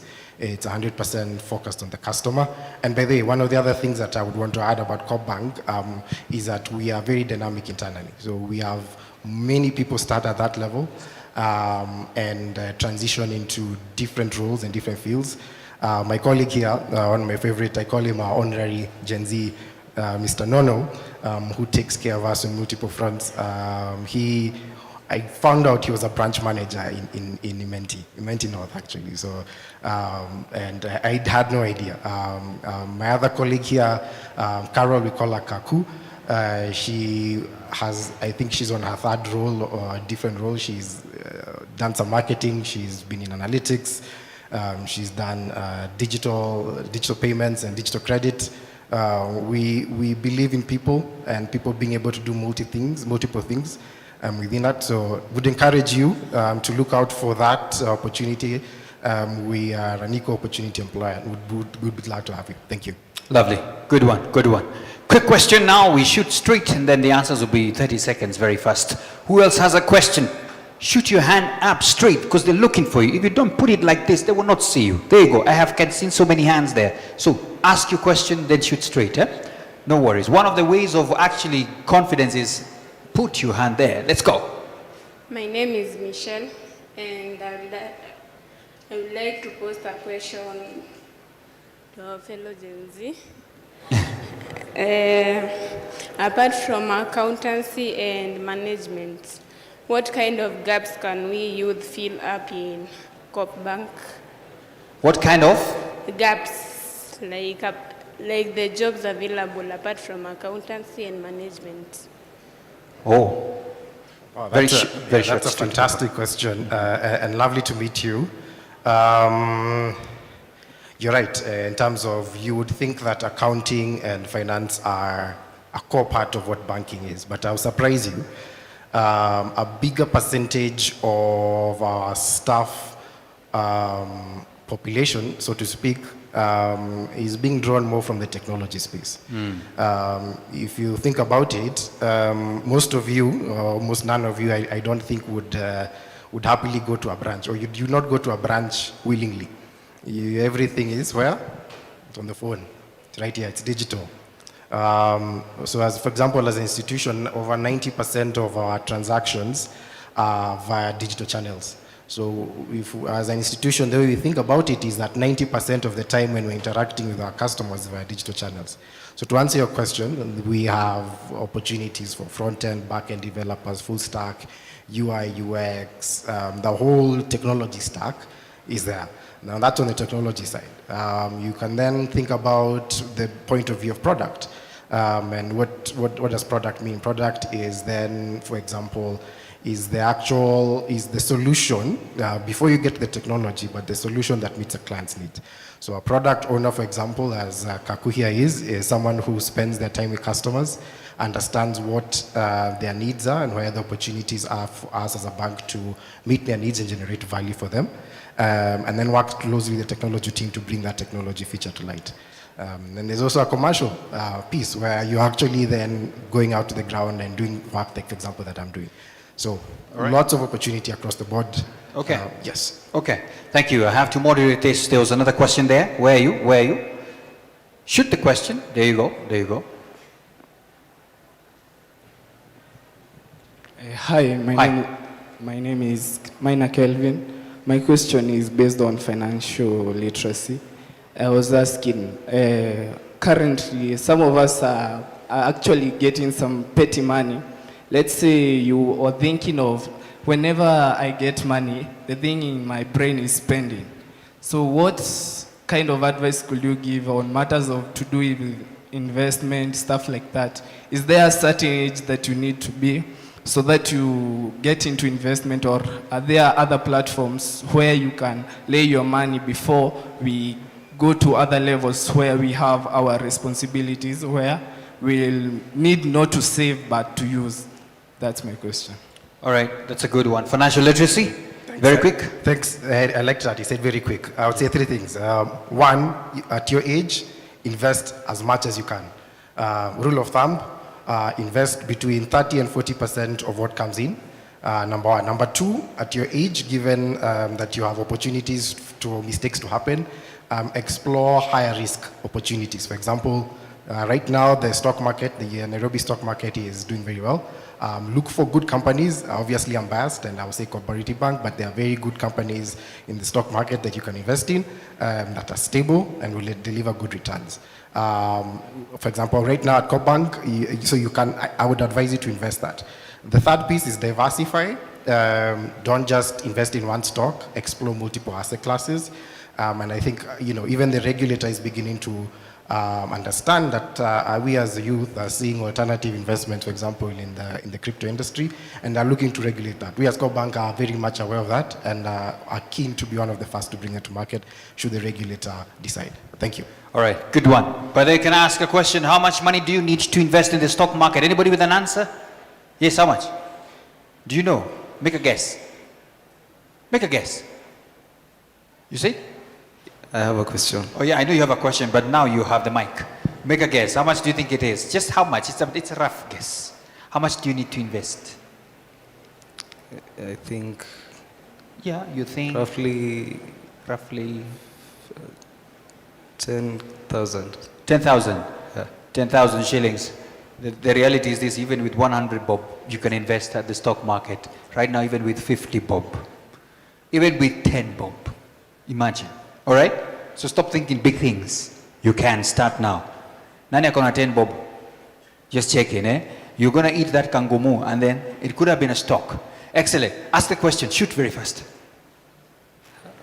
So thank you for the opportunity. Yeah. My name is George. I'm addressing my question to both of the speakers. Good. So, due to the glaring threats of AI in our generation, what pathways will be obsolete in the future, and what pathways should we shift our focus to? Yes, thank you. Prof, do you want to take that first? Let me pass this mic to him. There you go. Thank you. AI is not a threat.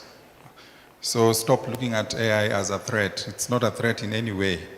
These are new issues or new things that are coming to make work easier, to make research and getting to knowledge easier, to make data analysis and decision-making easier.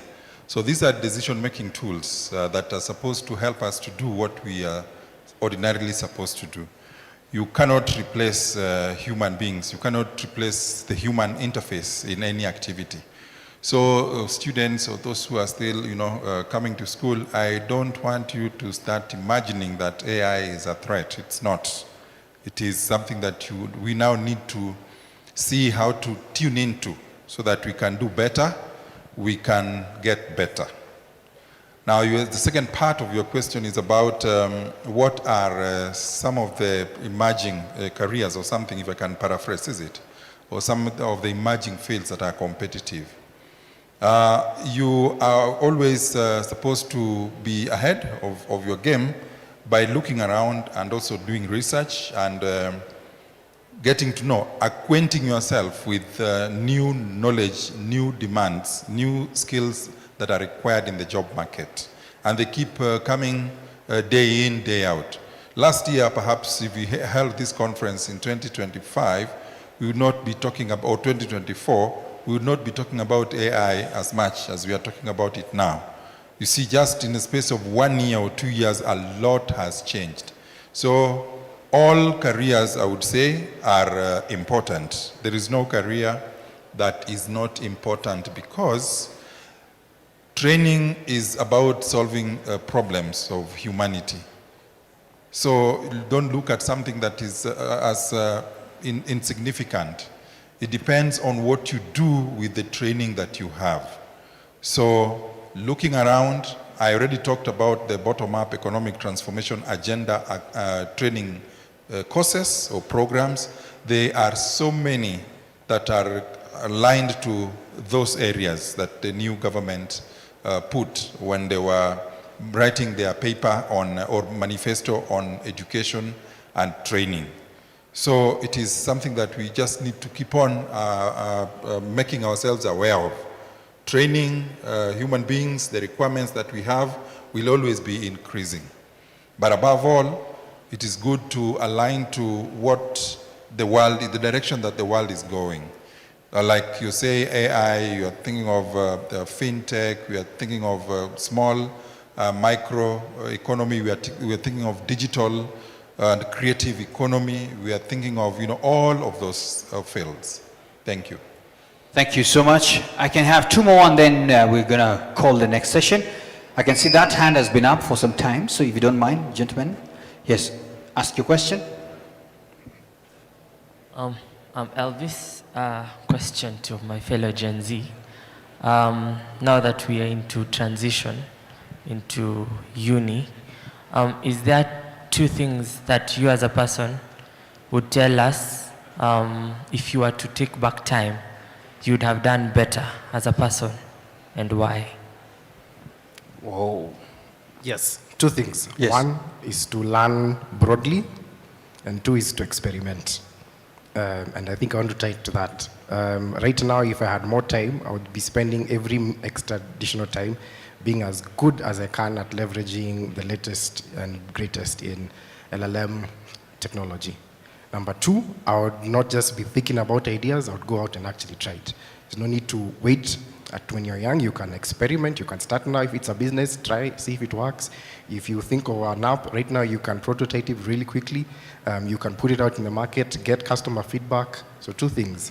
Spend all your time that you can, all the time that you have to learn, and experiment boldly and ambitiously. Start now, see you later.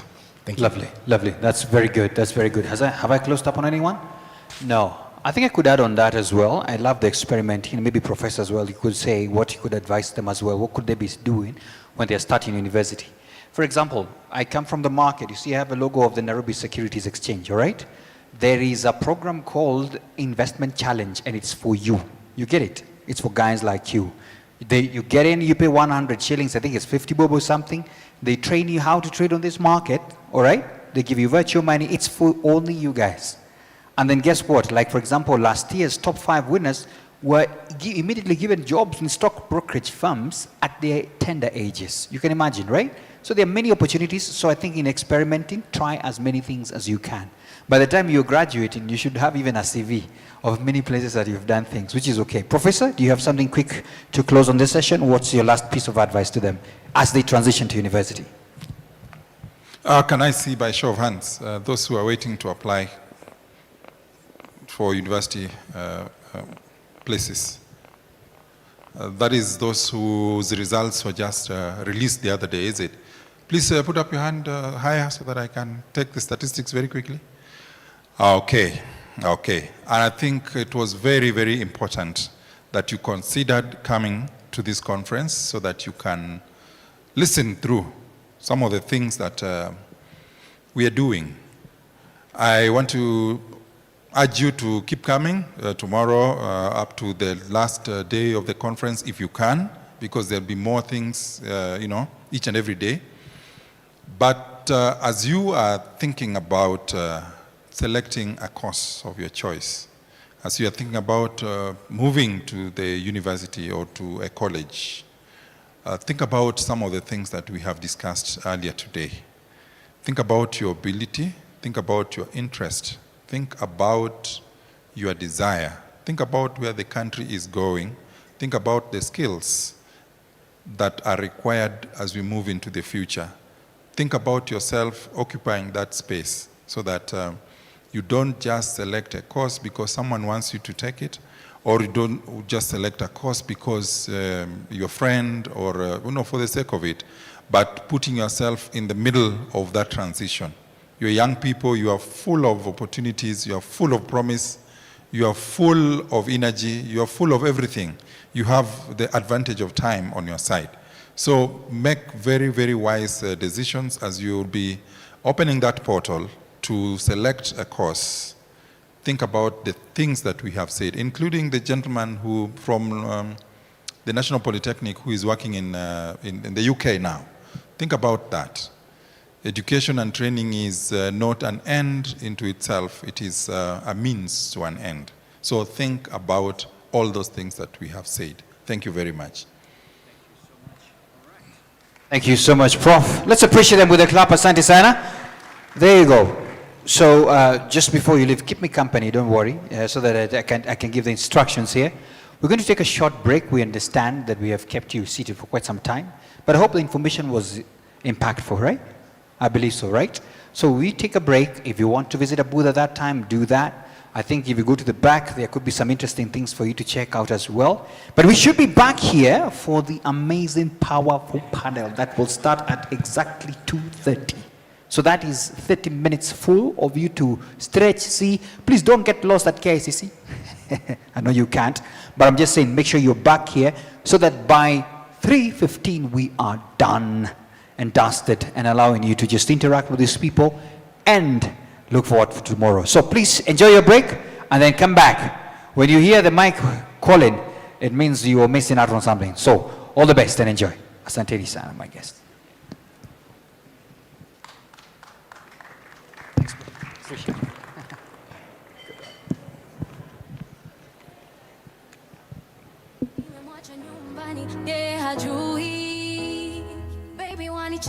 Global Actuarial Science Board, and she's Kenyan. You can Google her. She's an amazing Kenyan person and works in one of the top insurance firms here. And it's not just that, there are many.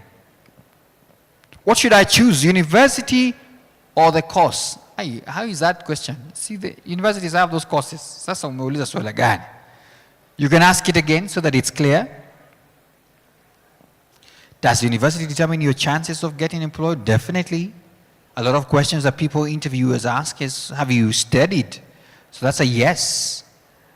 Why is it that some courses are offered but no employment opportunities are available in the future? So why offer it in the first place? Then don't take it if you think there's no job opportunity. Take the one that you believe has, right? We are told the job market has done what? Oh my goodness, that was too fast. It went too fast. All right. Hey. the difference between a diploma in nursing and a degree in nursing when it comes to the market area. I'll leave the nurses to tell us this, but what I know is that all of them are very marketable. I have seen both diploma nurses taken, even the degree one taken, but the degree ones, I think, have to sit down with some of the medical students in the same classes, so they get to learn a lot of things as well. I'm trying to just juggle out on this as we wait for our guests to come in. Based on the high rate of tech growth, how can you base your career to avoid regrets later?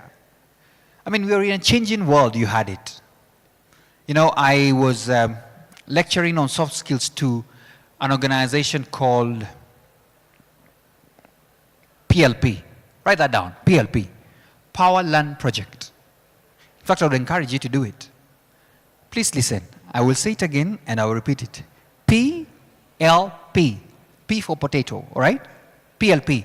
They offer free software development courses. Free. PLP.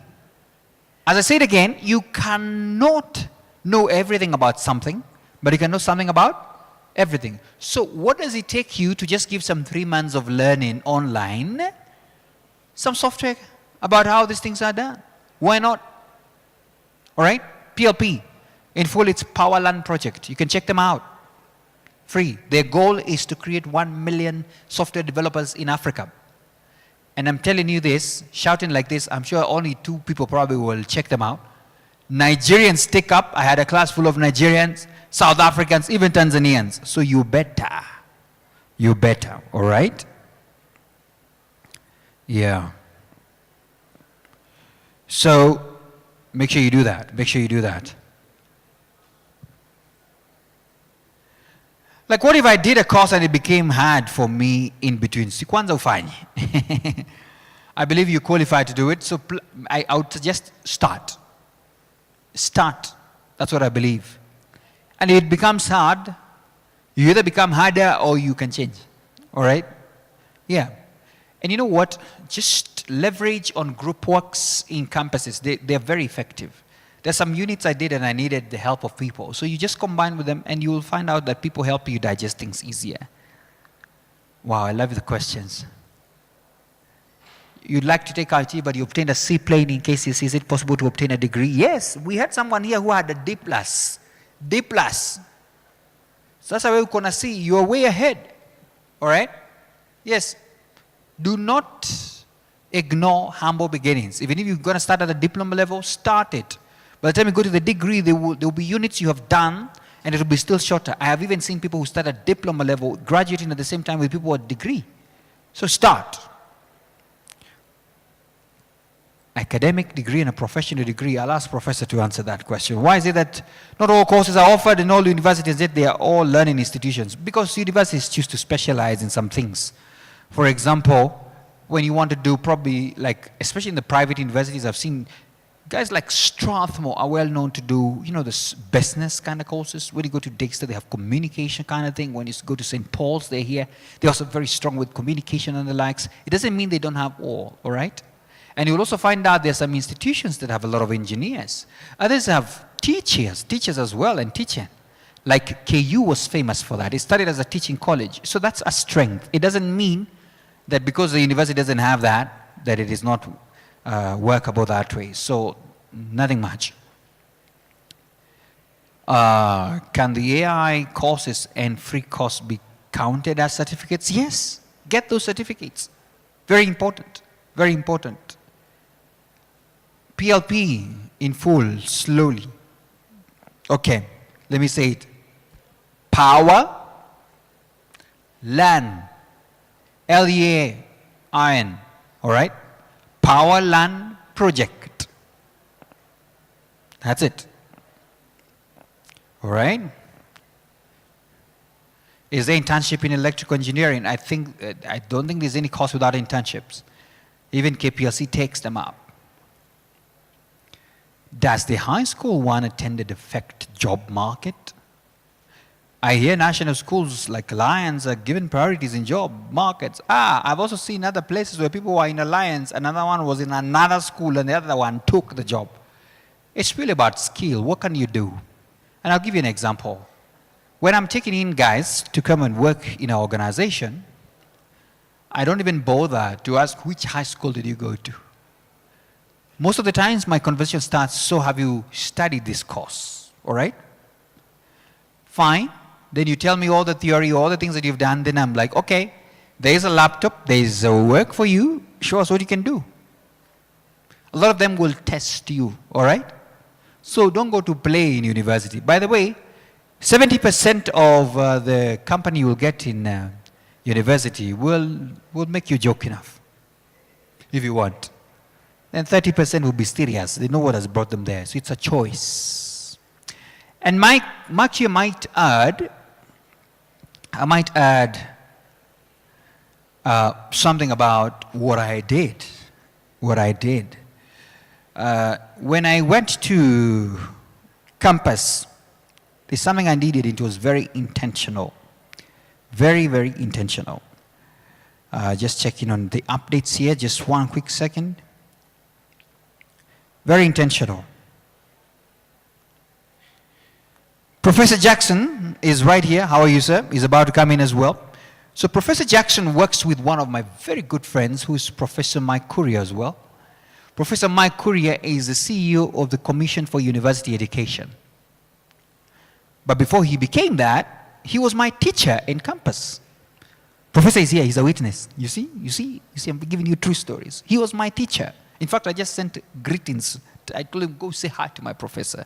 He's now the CEO of the Commission for University Education. But then he was the head of quality assurance at the university. And I used to have so many questions. What's the lesson? When you go there, learn to ask questions, all right? I used to have so many questions about my career, the things that are happening. And then he gave me a chance to work under him for 1 year. Guess what? By the time I was graduating in university, I had work experience. You get it? Yeah.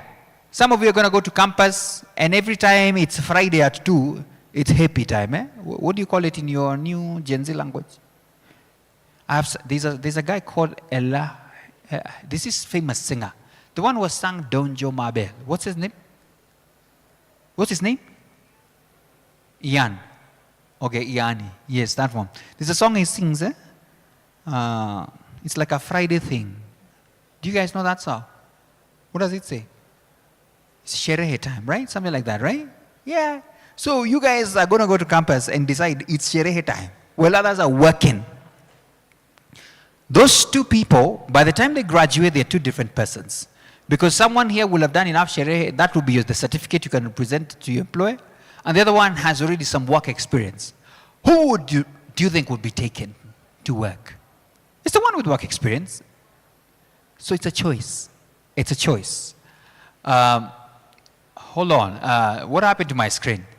I'm just checking. I was reading the questions so that at least I can answer a few things that the young people are asking. So I think the screen, my monitor screen has gone off. So please put it on, I don't mind, so that at least I can answer. So I was just trying to say that don't let your time be wasted. I think time is the one thing that you cannot just reverse. If it's gone, it's gone. So it's very important that you do that. Sami, so please give me my monitor back. Give me my monitor back. Not to worry, I still have a lot of time. So don't worry about those kind of things to work. So take advantage of the fact that you have to constantly giving your best and don't waste your time. Is a master degree really all that will be open for more opportunities? This is what I say. What does it mean to have a master? In fact, when someone calls you a master, what does that mean? You guys know the better answers, isn't it? Yeah. It means like a specialist, right? That you are the pro in this. So by the time you're going for your master's, make sure that you're certain. I'm never ashamed to say I did my master's after 10 years of having a degree. Because I felt I needed to really know what is this that I want to be a master of. Some people just do degree and immediately go to master's. It's your choice. Maybe they have already identified this is it, all right? And if that's it, then be good at it. As I've said, be good at what you do. If being good at what you do requires you to have that master's, go for it. Do it. I also have a cousin who did all the way to PhD by 29. He was the youngest in that university who had a whole PhD level. But please note that in China, the PhDs have changed. They're saying for you to be a PhD graduate, you must have invented something. It's not just about studying, go practical, right? Excellent, I love this. So, can I call all the audience, please? All the audience in the booths, please come in now. We need to start this final session. So, students in the booths, please come in because we want to flow. We have a quick talk before I invite the panel from Carol of Britam.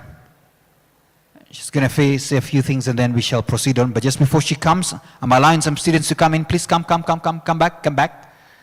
The rest who are not here, did they get lost at KICC? Just checking, all right? So many questions. Is physics really required if you want to do aviation? This one there's no question. I've not seen anybody who did not do. There's a lot of physics in it. So, Bwana, kama ulipata, go back, all right? This one for an international lawyer. Let me tell you, I think the best thing that I've seen about our country, and even the example we've had from Caleb who was here, is that you can start at whatever grade and you can achieve that. I know of a lawyer who had a D, just went on from certificate level, diploma level, went all the way and graduated. So never feel like you don't have what it takes. So thank you so much. I would like to invite Carol Britam to kindly come and briefly speak to us. You can move the next slide. I want to see what are we talking about. What are we talking about, Sam? There you go. I have seen the announcement, if you don't mind. Thank you so much. It's purely on the same thing, Sam. It's purely on the same thing. I was looking at the screen so that at least they can get it out. Please put your hands together for Carol. Please, a round of applause to her. Yes, it's about financial awareness. Well done and welcome. Thank you. Do you like this or this? Give me this. I may need to talk, to walk.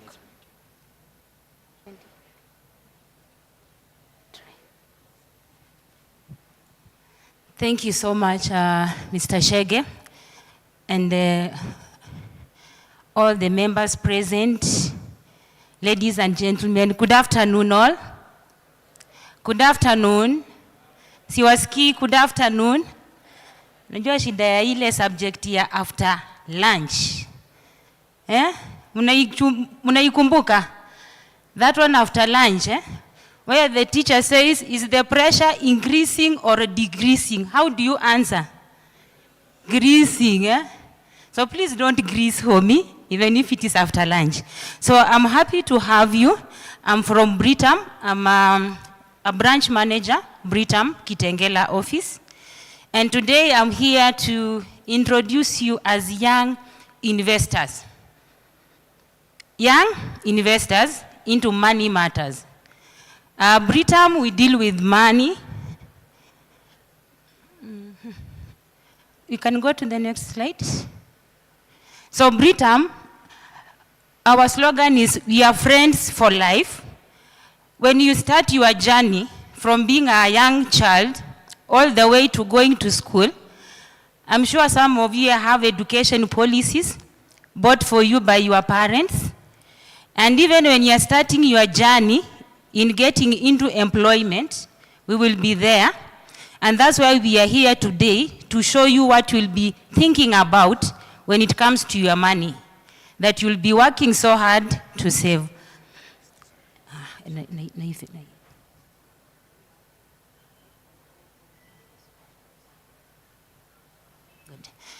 So we are friends for life, Britam, and that is why we are here today. In this journey you are beginning from school to working environment, we want to equip you with the knowledge that you'll be using to make as you earn your money. So we are friends for life in Britam, and we are here. Our purpose as a company is to safeguard our customers' dreams and aspirations. I know all of us have many dreams, especially at this age. I don't want to go into details, what are your dreams? But if I was to ask, I know there are very fantastic dreams here, And Britam is one of the places where we safeguard your dreams. And we'll be seeing how we do that. And our vision is to be a leading financial company in our markets that we operate. And we provide you with financial security. Us is to provide financial security. The money you work so hard for, we want to ensure that that money, whatever property it buys, it is secure. It helps you, it grows. So that is our main mission. And our values, we like accountability, trust, agility, and we are customer focused. So when you're our customer, you are our priority. So when you talk of Britam, who is Britam? Maybe most of you don't know who is Britam. So as I said, Britam, we are a financial institution. This company trades at the Nairobi Stock Exchange. We have many of your parents, they are shareholders in Britam, but the majority shareholders that we have Africa Invest, we have Swiss Re, and we have IFC. These are international investors who also invest in this Kenyan local business. Even Kenyans are shareholders in Britam. And Britam is not only in Kenya. If you didn't know this, when you work for Britam, you can work in Britam, Kenya, East Africa. We are in Uganda, South Sudan, and all those countries that are shown there. They are members, Britam is in those countries. But Britam, Kenya is the headquarters of this business. So when we say we safeguard your dreams and aspirations, what are these dreams that we safeguard? So we do many things. That's why we are a diversified. Diversified means we do many products. I know most of you think of Britam as insurance only. That is what you know. So we do life insurance. We also deal with health insurance. We deal with education. You are planning to go back for master's here? We can help you save money for that, invest money for that, so that when you want to go back for your master's, you are not struggling to get money or to get money from your parent. And when you talk about savings for education, it doesn't have to be millions of money. It is affordable according to how much you can afford. As low as 1,000 shillings. If you have 1,000 bob today, you can start a savings plan for yourself, for your business, for whatever reason you want to save for. We also deal with general insurance. We insure properties. When you think of Britam, that car that is on the road, we give them insurance cover.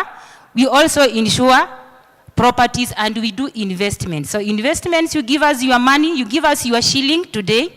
Tomorrow we will not give you back 1 shilling. We will give you more than 1 shilling. So we do a lot of investments. And when you talk about investment, we cannot fail to talk about financial challenges. See, all of us here, we want to invest, but we don't have probably the plans to invest. We have many challenges that we face in life. So we, as Britam, we help you plan how to deal with these financial challenges. And these challenges we are talking about, we have debts. We don't want you to mukufe na mshwari, natala, na nini hizo zingine tuko nazo. So we plan for that. We help you plan your life better. When we talk about other challenges, we have family. How do you support your family? How do your family support you? And all of these are other problems that are there in our lives. Retirement planning. There is someone who was telling me today, they are still so young to start planning for retirement. So today I'm here to tell you, you are never too early to start planning for retirement. This is the time to start thinking on how much am I supposed to have when I retire. When you work from age 25 to 60 years, those are how many years? 35 years. When you retire at age 60, and God lovingly allows you to live until you are age 90 or 95 years. 30 minus 95 years. How many years are those that you'll have lived in retirement? 35 years, Indio. So imagine the number of years you live working from age 25 is the same number of years from age 25 to 60, 35 years, is the same number of years you will live without an income in your retirement from age 60 to age 95. And if God loves you so much and gives you more bonus, you die at 900, you'll have lived in retirement for 40 years. So have you ever thought, without working at that age, do I have sufficient money for my retirement? Do you know how much is enough for you? Now this is the time for you to start thinking in that lines and start asking you, how do I start this journey to plan enough money to sustain me at retirement? Because I'm told the children of tomorrow will not be taking care of their parents, so you have to plan for your retirement yourself. And so all of these are some of the common financial challenges that we face. So do we have a solution for these challenges that we have? Yes, we have a solution for all of these challenges that we have. There is no financial challenge you have that you should not plan for, that should come as a surprise for you, even as you are starting your journey as a young investor. So you have to, when you start getting your first salary, or even any income you have, remember you need to plan for it in terms of expenses that you have, how much do you save, and how much do you put aside for retirement, and how much do you put aside for insurance. By the insurance, maybe you are wondering, why will I be planning for insurance? Most of you, being young, insurance will take care of you in event of things that will happen that you didn't plan for. Tutaanza kwenda for our attachment, internship. If you are going for internship, you need a personal accident cover. That is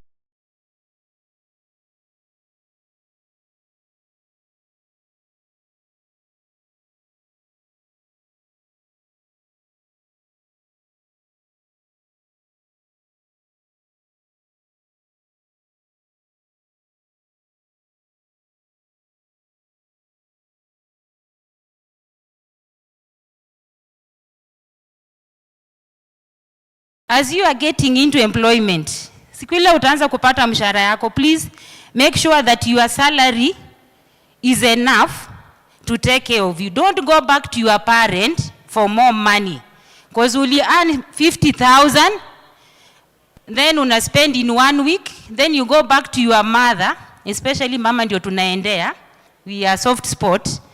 Mom,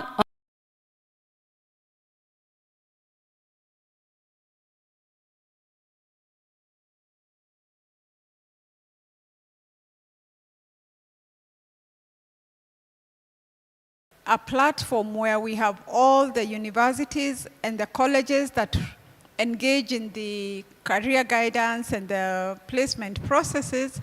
But we'd like you to understand how this all, how it all starts.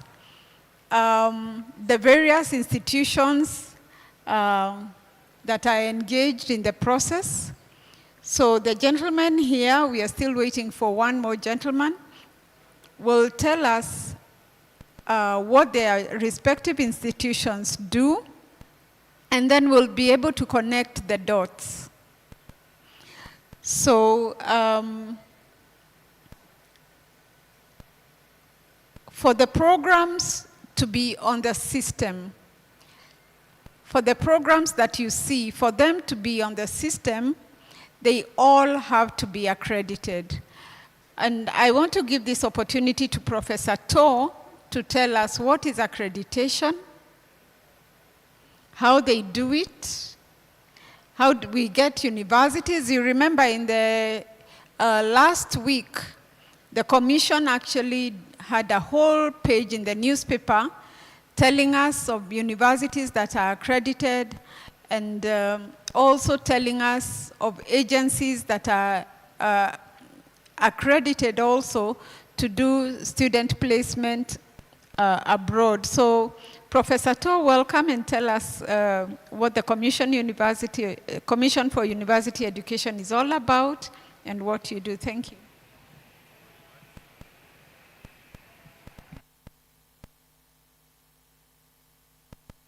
Okay, thank you very much. Thank you, CEO.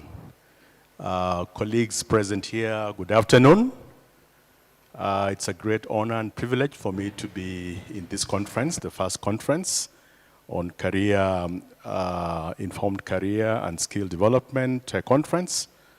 I want to commend the KUCCPS for having organized this session, which will give the potential students an opportunity to learn more about programs and about their careers as they journey through the education system. My name is Jackson To. I work for the Commission for University Education. And as the CEO has rightly said, our mandate as a commission is first and foremost to assure that the education that is offered by universities is of quality. Our mandate is basically to assure quality of university education in all the universities that have been given the license to operate in Kenya. And maybe as a starting point, allow me to indicate that we currently have 83 universities that have been given a license to operate, which have been accredited either by way of charter or by way of legal notice or legal order, and by way of LIA, that is licensed to operate as an interim institution. So we have those three categories of universities. The public ones are 46 in number, and the private universities are 37. So I just want to update the data that you got early this morning, that they're not 72, they're actually 83 as we speak now. And the current enrollment of students in all the universities, both public and private, as of the data of 2024, is 641,383. So you're talking of 600 plus students who are enrolled in the universities. The number that we anticipate next year from the results of the NEC, where we had 270 who qualified, is a figure that we anticipate that we shall absorb most of you to these 83 universities. Right. Now, so what we do, first, we give charter to university. No university in this country is allowed to offer programs or education without having been given either a charter to operate as a fully fledged university or to be given to operate as a constituent university of a chartered university. And they operate with a legal order. The other one is to operate as a constituent of public or private, that is, with a legal order, and then to operate as a university with a letter of interim authority, LIA. So those are the categories that we have, and they all admit students. And for a university to be given that authority, they must fulfill some minimum requirements as an institution. And we have a criteria. We have a complete indicators or requirements that we demand that an institution, before being given the authority, must fulfill. So we have institutional accreditation department that deals with institutions. Before establishing a university, they must fulfill in terms of infrastructure, in terms of the academic staff, in terms of lecture rooms, a library, IT infrastructure, and the other requirements. It is a complete set of requirements that must be fulfilled before an institution is given that authority or permission to operate. Now, the other one that relates to us now here very critically is the programs. Now, we also approve programs that are offered in universities. Before any program is offered by a university, it must go through a process. It's a process that demands the university to fulfill the requirements of a program, including undertaking a needs assessment, undertaking a lab study survey to see the demand of that program, and to show proof that they have the capability in terms of the academic staff to offer the program, and that within the institution, they have the requisite resources and facilities to mount that program. So once we are convinced that that this university that has established a program is able to, before it announces through KUCCPS, they have to convince CUE, the Commission for University Education. And we do a site visit. We check the facilities and the resources. We inspect the faculty to check that they have adequate staff to teach that program. Once they have fulfilled the requirements for that program, then we give the placement service the green light to put that program in their portal or in among the programs that are on offer by that university. So the programs that the placement service announces are programs that we have approved, and we work very closely with them to ensure that no university announces or puts a program in the portal on their website that has not gone through the quality assurance process by the Commission. So we work very closely on that aspect of accreditation of programs and institutional quality assurance to ensure that each university meets all those requirements. And we have guidelines for all those requirements, whether it is establishing a university, whether it is establishing a program, establishing an order center. We have guidelines and regulations that they must comply with. And if any institution fails to comply with those requirements, then we will take appropriate action that includes the registration of those programs. Thank you very much. I think that's the much I can share now. Thank you. Yes, thank you very much, Professor To. Now, once these programs have been approved, we now go to the universities. And I would like Professor to tell us a little more about how they go about developing these programs, so that when we say we want to do a certain program in the University of Embu and not another university, what are the differences? We've seen the quality is all checked at the Commission. And then now we've come to the respective universities. Professor, what can you say to these learners when it comes to choosing programs? For example, if it is a program like law, how should they go about deciding where to go, which university? And how many universities we have, in terms of the growth, how many did we have some years back? Why did we end up with the 83 universities that we have today? Thank you. Thank you very much, CEO KUCCPS. Good afternoon. Yeah, yes, I think my colleague from Commission for University Education has explained it very well, how the accredited programs, how the license or approve institutions to be able to operate. And I can tell you they are very thorough. But when we come to the university then, so that we are able to get to that space, there are things that we have to go through when we are developing programs. And I think the CEO has given an example. For example, take a law, for example. How does a university then come to develop a program?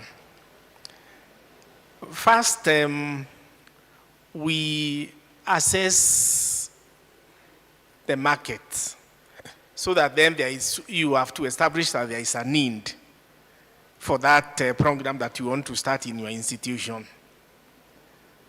And like some of the programs that have professionals backing them, like law or nursing and others, they also want you to go into some areas of speciality and say, this is my niche, this is what I want to specialize in. Like I know at the University of Embu, when we are developing the program, we are very strong in the area of agricultural law and agriculture and environment. So that then we put a lot of emphasis in that area.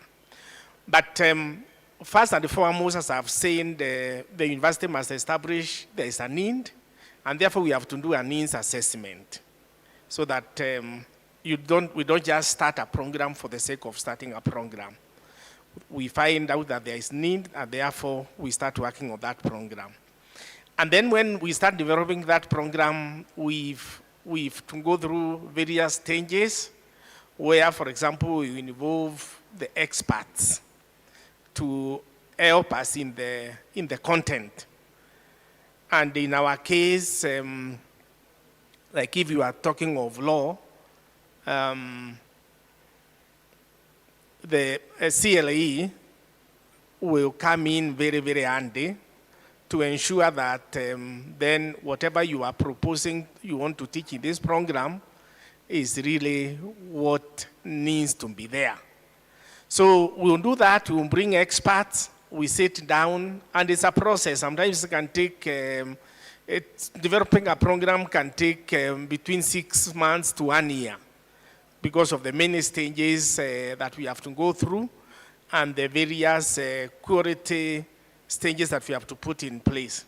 Even before we go to Commission for University Education, and before even we go to the professional bodies themselves, finally to give us that okay, we will need to be sure that we have satisfied ourselves at the university that we are offering a program, or we'll be offering a program that has quality and that will be able to meet the needs that are expected of that program.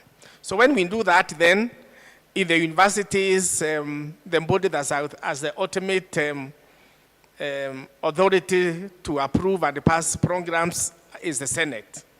Again, the Senate will sit down, look at those programs, and sometimes there can, depending on the department that is developing the programs, there can be quite a bit of to and fro to ensure that, again, quality is maintained at that level. So finally, that's what happens. When now at the university level we are convinced that we have a product, we have a program that we can be able to take to Commission for University Education for accreditation, then now we will go there, we will take it to my colleague, then the rest of the rigor starts so that then we are able to get that program approved and accredited. Thank you. Thank you. What we are saying now is that regardless of the university, if the program has gone through the commission and it is accredited, then the aspect of choosing this university over the other should not be on the basis of whether good education is provided in that university. It means if it has gone through the commission, then all the universities offering that program are able to give good quality. And this we are saying because students say they want University of Nairobi over University of this, with the thinking that probably one university has better education than the other, but we can see quality is checked by a different body, and therefore the choice to make, when you're making a choice on which university to go, there needs to be thought through a little more carefully than just the name of the university. Now, this morning, we heard about students who had who are doing agriculture from the National Polytechnic, Nyandarua National Polytechnic. With us, we have Dr. Felix Mongatu, who is the principal, the senior principal, Nyandarua National Polytechnic. So, Dr. Mongatu, please give us a sneak view of the TVET sector and what exactly you're doing with the program that we had this morning. Thank you.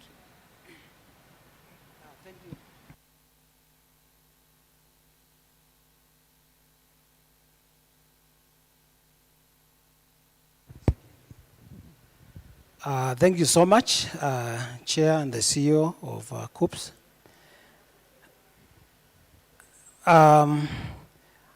Our very important participants for this session, and that is our young people and all of us. Good afternoon.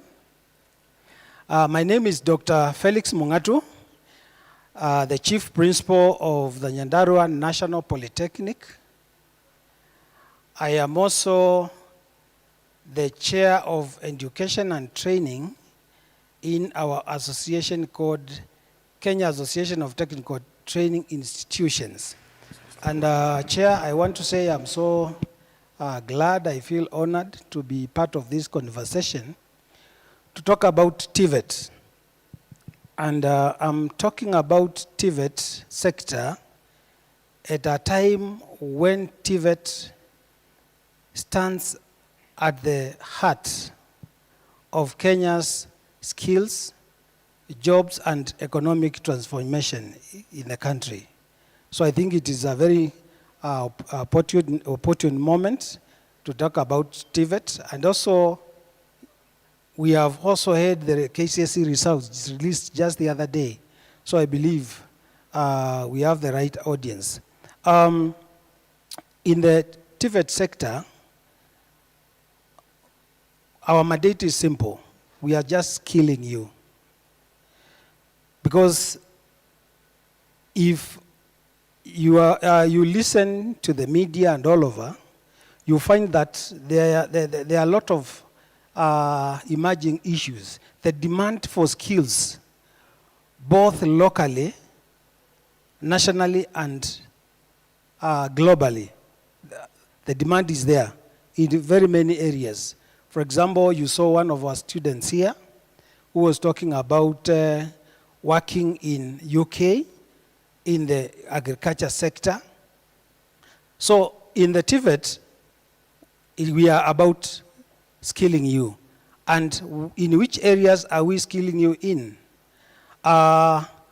First, let me say, just as Prof has said about the curriculum in the universities, in our sector, we follow the same process, and what you realize at the moment, there is very close partnership or linkage between the TVET sector and the industry. So what we are saying is that we are training with the industry for the industry. And that is why we want to make sure the programs we are offering in our TVET institutions are actually in demand in our TVET institutions. We have quite a variety of institutions, and at the moment, by the way, we have 248 operational TVET institutions, ranging from national polytechnics, TTIs, and TVCs.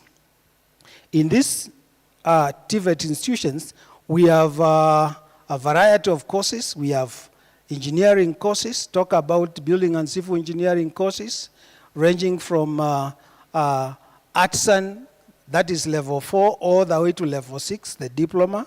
I'm sure you are aware, we have changed our curriculum to the TVET curriculum. That is competence-based, because our focus is skills. You heard that young man talk about the first time he went to UK, he had challenges because the curriculum he had been exposed to was not putting a lot of emphasis on skills.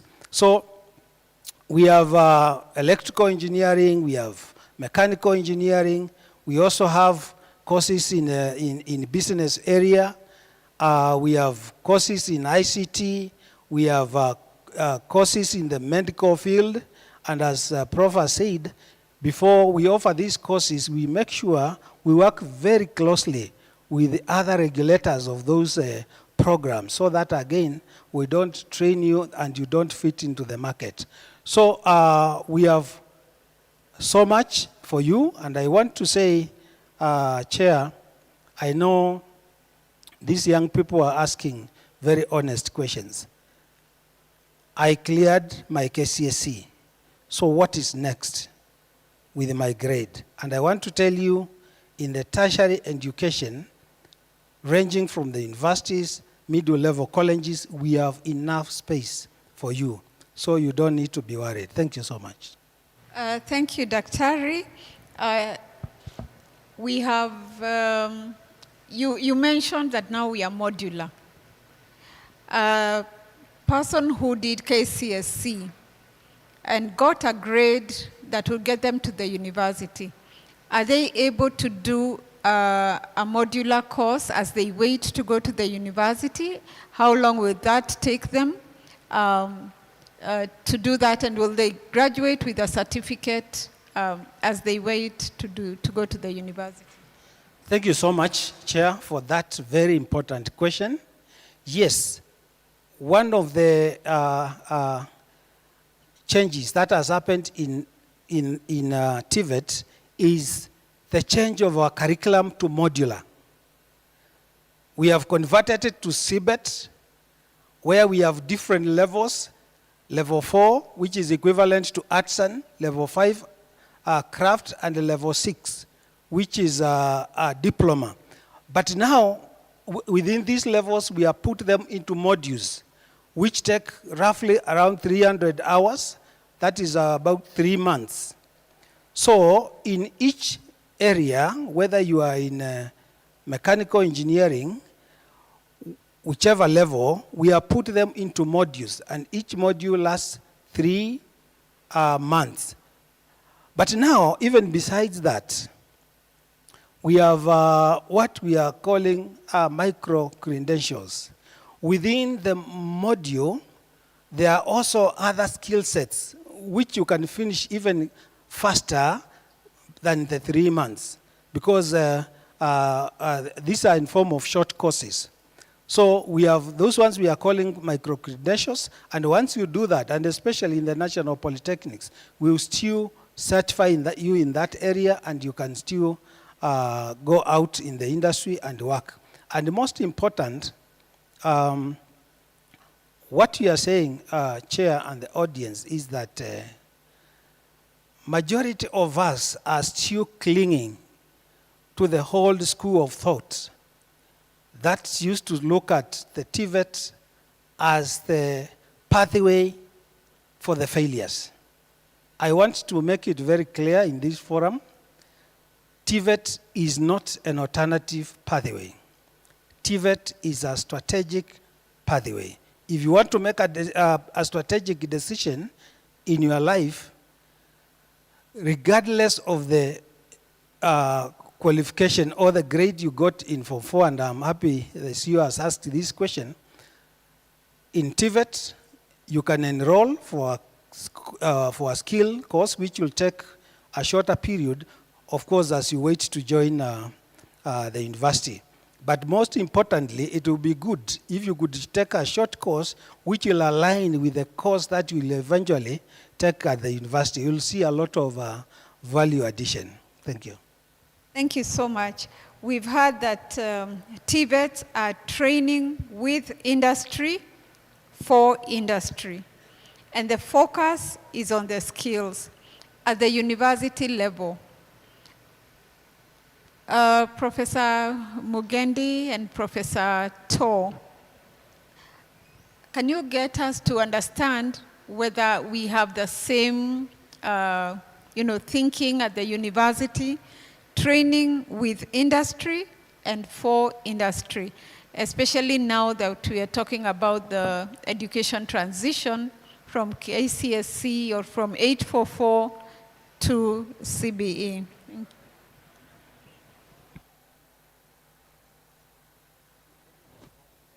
Professor To, you can start, and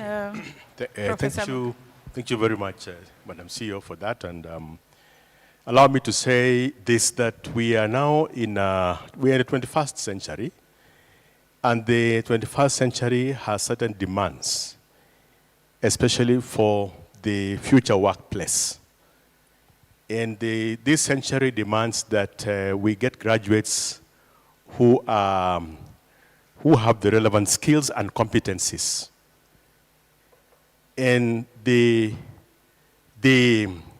graduate of the 21st century is one who can demonstrate competence, who is a problem solver. In fact, if you are to Google and check what the requirements of the 21st century skills graduate are, would include a problem solver, a thinker, an innovator, meaning that we are moving away from merely having knowledge, having theory, to being able to demonstrate competence in what you can do. And so, the current reforms that are being undertaken by the government, moving from the previous dispensation to the present dispensation, where emphasis is on competencies, the university is also preparing to shift from the old to the current demands of the world. And that is ensuring that graduates will have the requisite competencies and life skills to be able to deliver to the demands of the 21st century. Having said that, at the Commission we are working closely with universities to encourage universities to review their curricula with a view or with the aim of having their programs align to what this current century requires. And this will entail embedding in their programs more of practical skills, more of experiential learning, more of doing than just learning, but doing. And this will require universities to work very closely with the industry in the same principle as what the TVET and the Polytechnic are doing, that they should be a close working linkage with the industry. And when we talk of the industry here, we don't just mean the manufacturing industry, industries that produce products, but also the service industry. That is in the industry of hotel and hospitality, in government, in the area of social work. We want graduates to have the real life experiences and to relate what they are learning in class to what the world demands. So if you are taking a course in sociology, for example, we want to see in the program a provision for, you can call it attachment, you can call it practicum, you can call it internship. We need to have more of that. And we're encouraging universities to tweak their programs so that there is more of experiential learning. And we'll also shift from assessment where we will only be assessing the graduates based on summative evaluation, where you produce what you have learned theoretically, but more of hands-on and projects that we will demonstrate what you are capable of doing. So there is that conversation, and there is that initiative to shift the approach of teaching and to tweak the curriculum to be in tandem with the demands of the 21st century.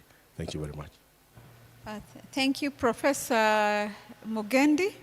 We are looking at training with industry, for industry, with a focus on skills. Remember, the theme of this conference is Informed Career Choices, a skilled and competitive workforce. Yeah, thank you very much.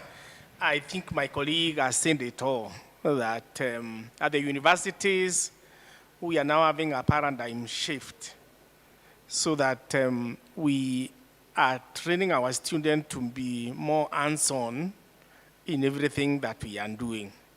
Of course, in the past, we have been accused of producing graduates who do not fit in the marketplace.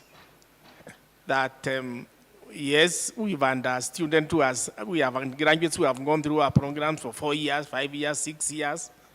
But then when you go to the marketplace, you find there's still a lot of skills gap.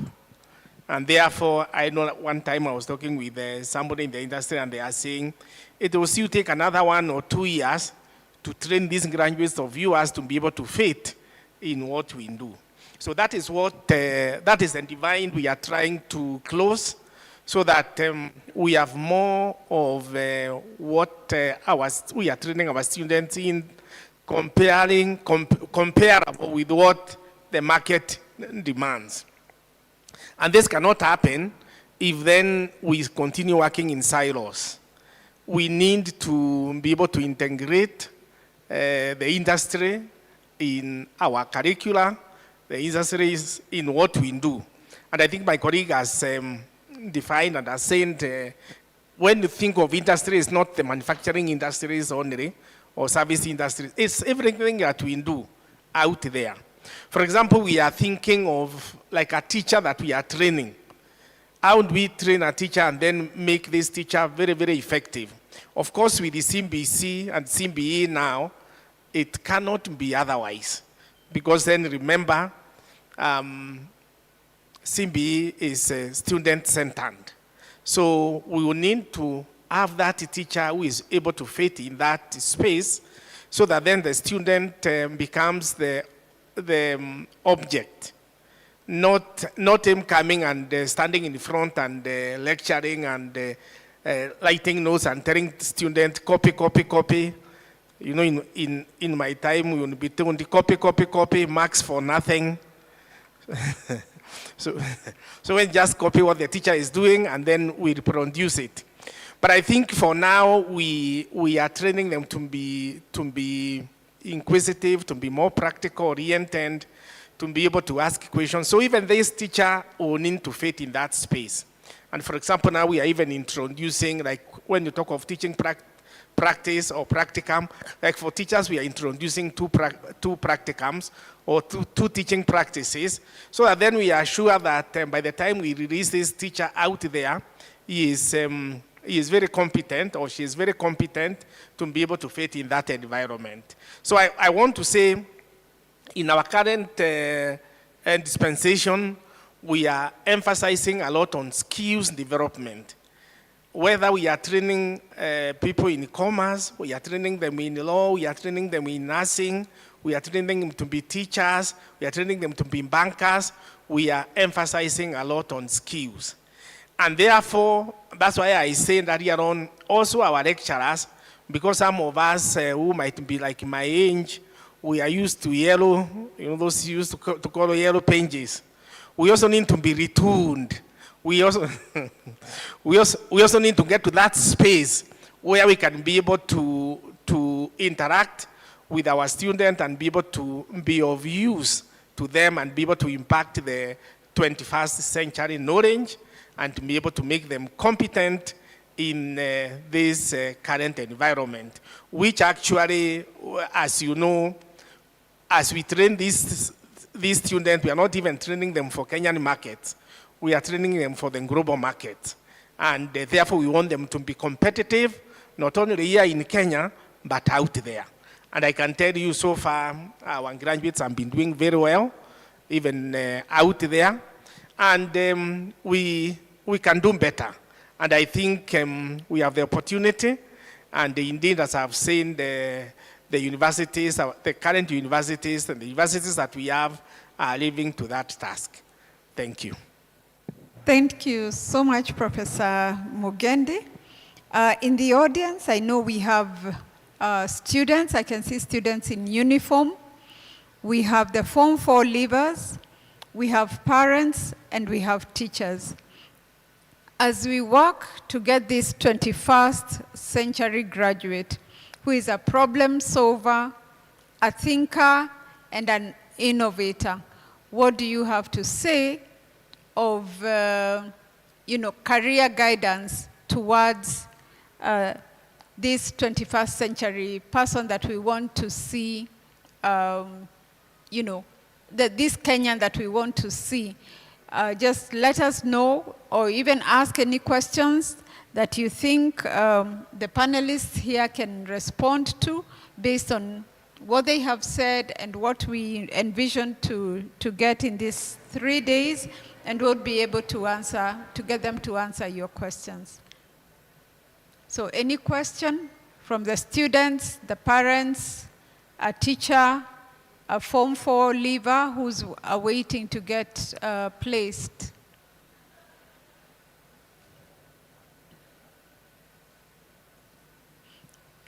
Like we said, having a session in the afternoon is quite a challenge. Yeah? I can see some hands there. The gentleman with the mic, please.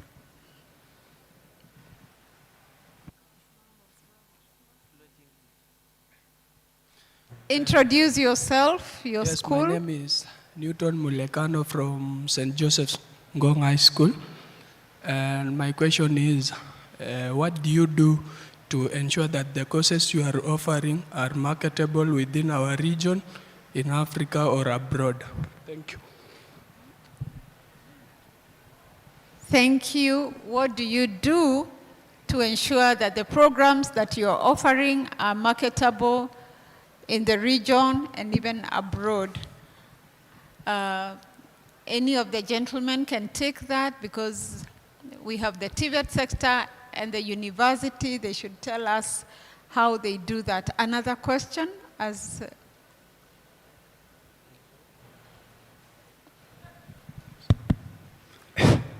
Good evening. My name is Dan from St. Joseph Ngong. My question is, I've worked to many universities regarding civil engineer and engineering courses.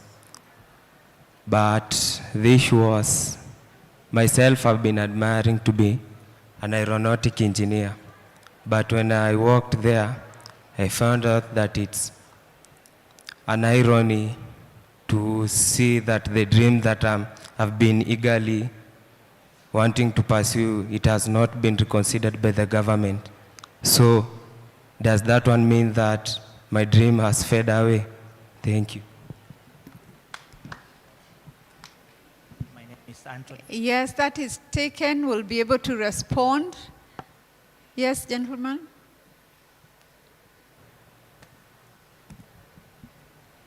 My name is Anthony Mwanzia from Machakos County. My question goes to KUCCPS regarding the medical courses, specifically nursing and pharmacy. After going around here, we have seen there is no hope for any student who have gotten a B-. Hence, when you go to course qualification, the student has all the minimum, as the required qualification in terms of the subject. Now, do we mean that there is limited offers that universities can give to acquire these students up to the B minus, or what should they do? Very good question there on the capacities, and that I will ask Professor To to take, because they work with us on capacities. Any other question in the middle here? Oh, okay.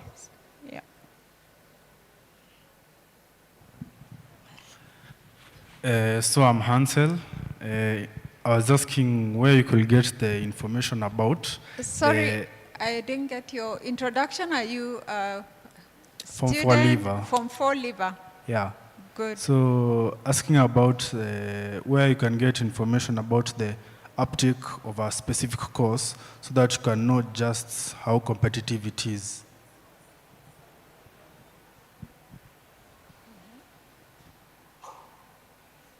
Yes, good afternoon. Joseph Okema, a teacher at a school called Kipini Secondary, Tana River County. I have a few concerns about this career.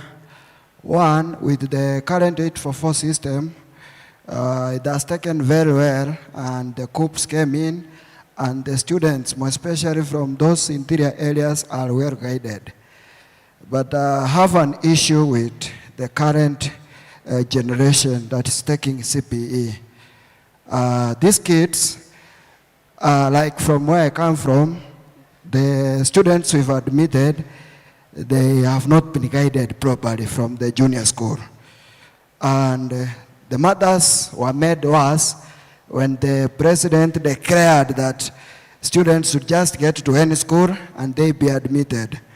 So you get a student coming to school, the student tells you he wants to do STEM, then when you ask the student the subjects he is supposed to do, the student is not aware.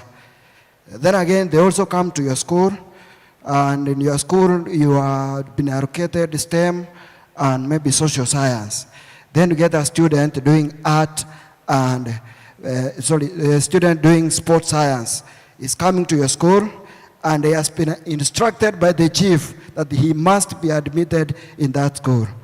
So I don't know how CUCCPS and the other relevant stakeholders are going to intervene so that we can help reshape this, the future of these kids. Otherwise, by the time they get to colleges, they will even not be knowing what they are supposed to do. Thank you. Thank you so much. That's a great concern right there from a teacher. I will give the gentleman an opportunity to respond. Please respond to the question that relates to your area, and then I will take the last that was directed to CUCCPS. Okay, thank you so much. Let me respond to the one on marketability of courses. I mentioned that we are training with industry for the industry. What we mean by this is when we are developing the curriculum, first of all, we do what we call market survey, labor market information. We look at which areas in the industry needs what kind of workforce. Then once we have done that, to ensure that we come up with a curriculum that will fit the market, we invite the industry to develop the curriculum with us. So in that way, we are assured once our graduates leave, at least they will have some job out there. But let me also say this. In the TVET, we are also not training job seekers alone. We are also building your entrepreneurial skills such that when you get out there, you also become a job creator. You look at what are these problems in the society where you can use your skill to get a job.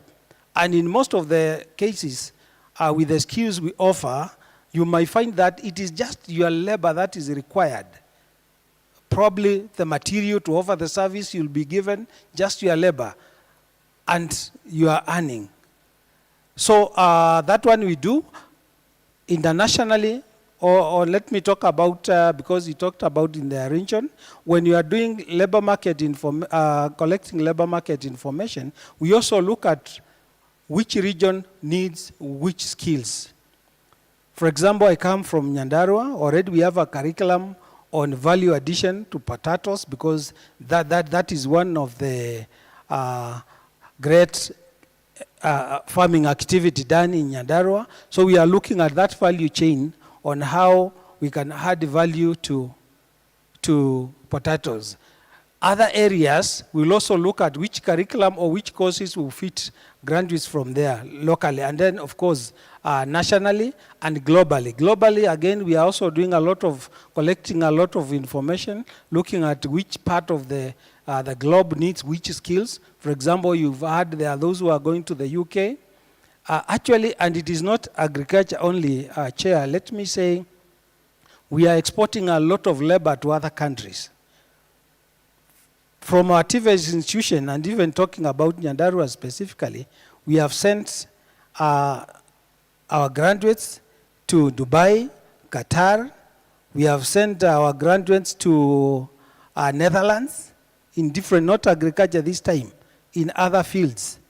We have sent our graduates to different parts of the world. That means we have done a lot of benchmarking, we have collected information, so there is nothing to worry. But bottom line, at whichever level, whether at the university, at the middle level colleges, at the TVETs, also let's have the mind of creating the jobs, because that is what will build our economy more than always looking for the jobs. Thank you so much.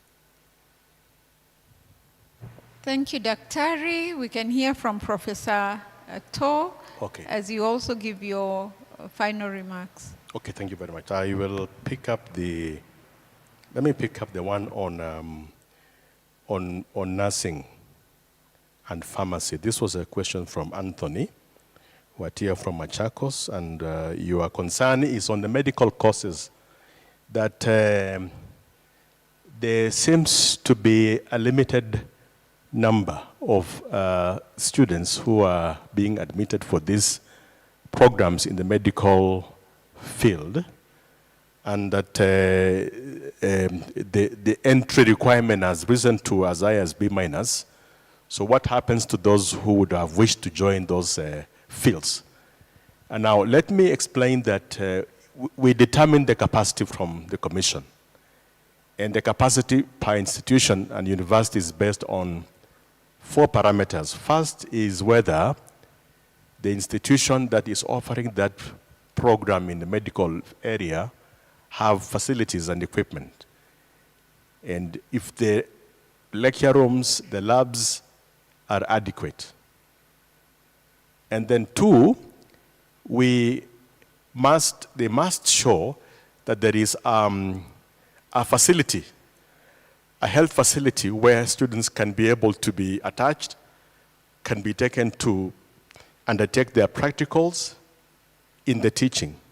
So there must be a health facility that is within the reach of that institution. And 3 is the academic staff.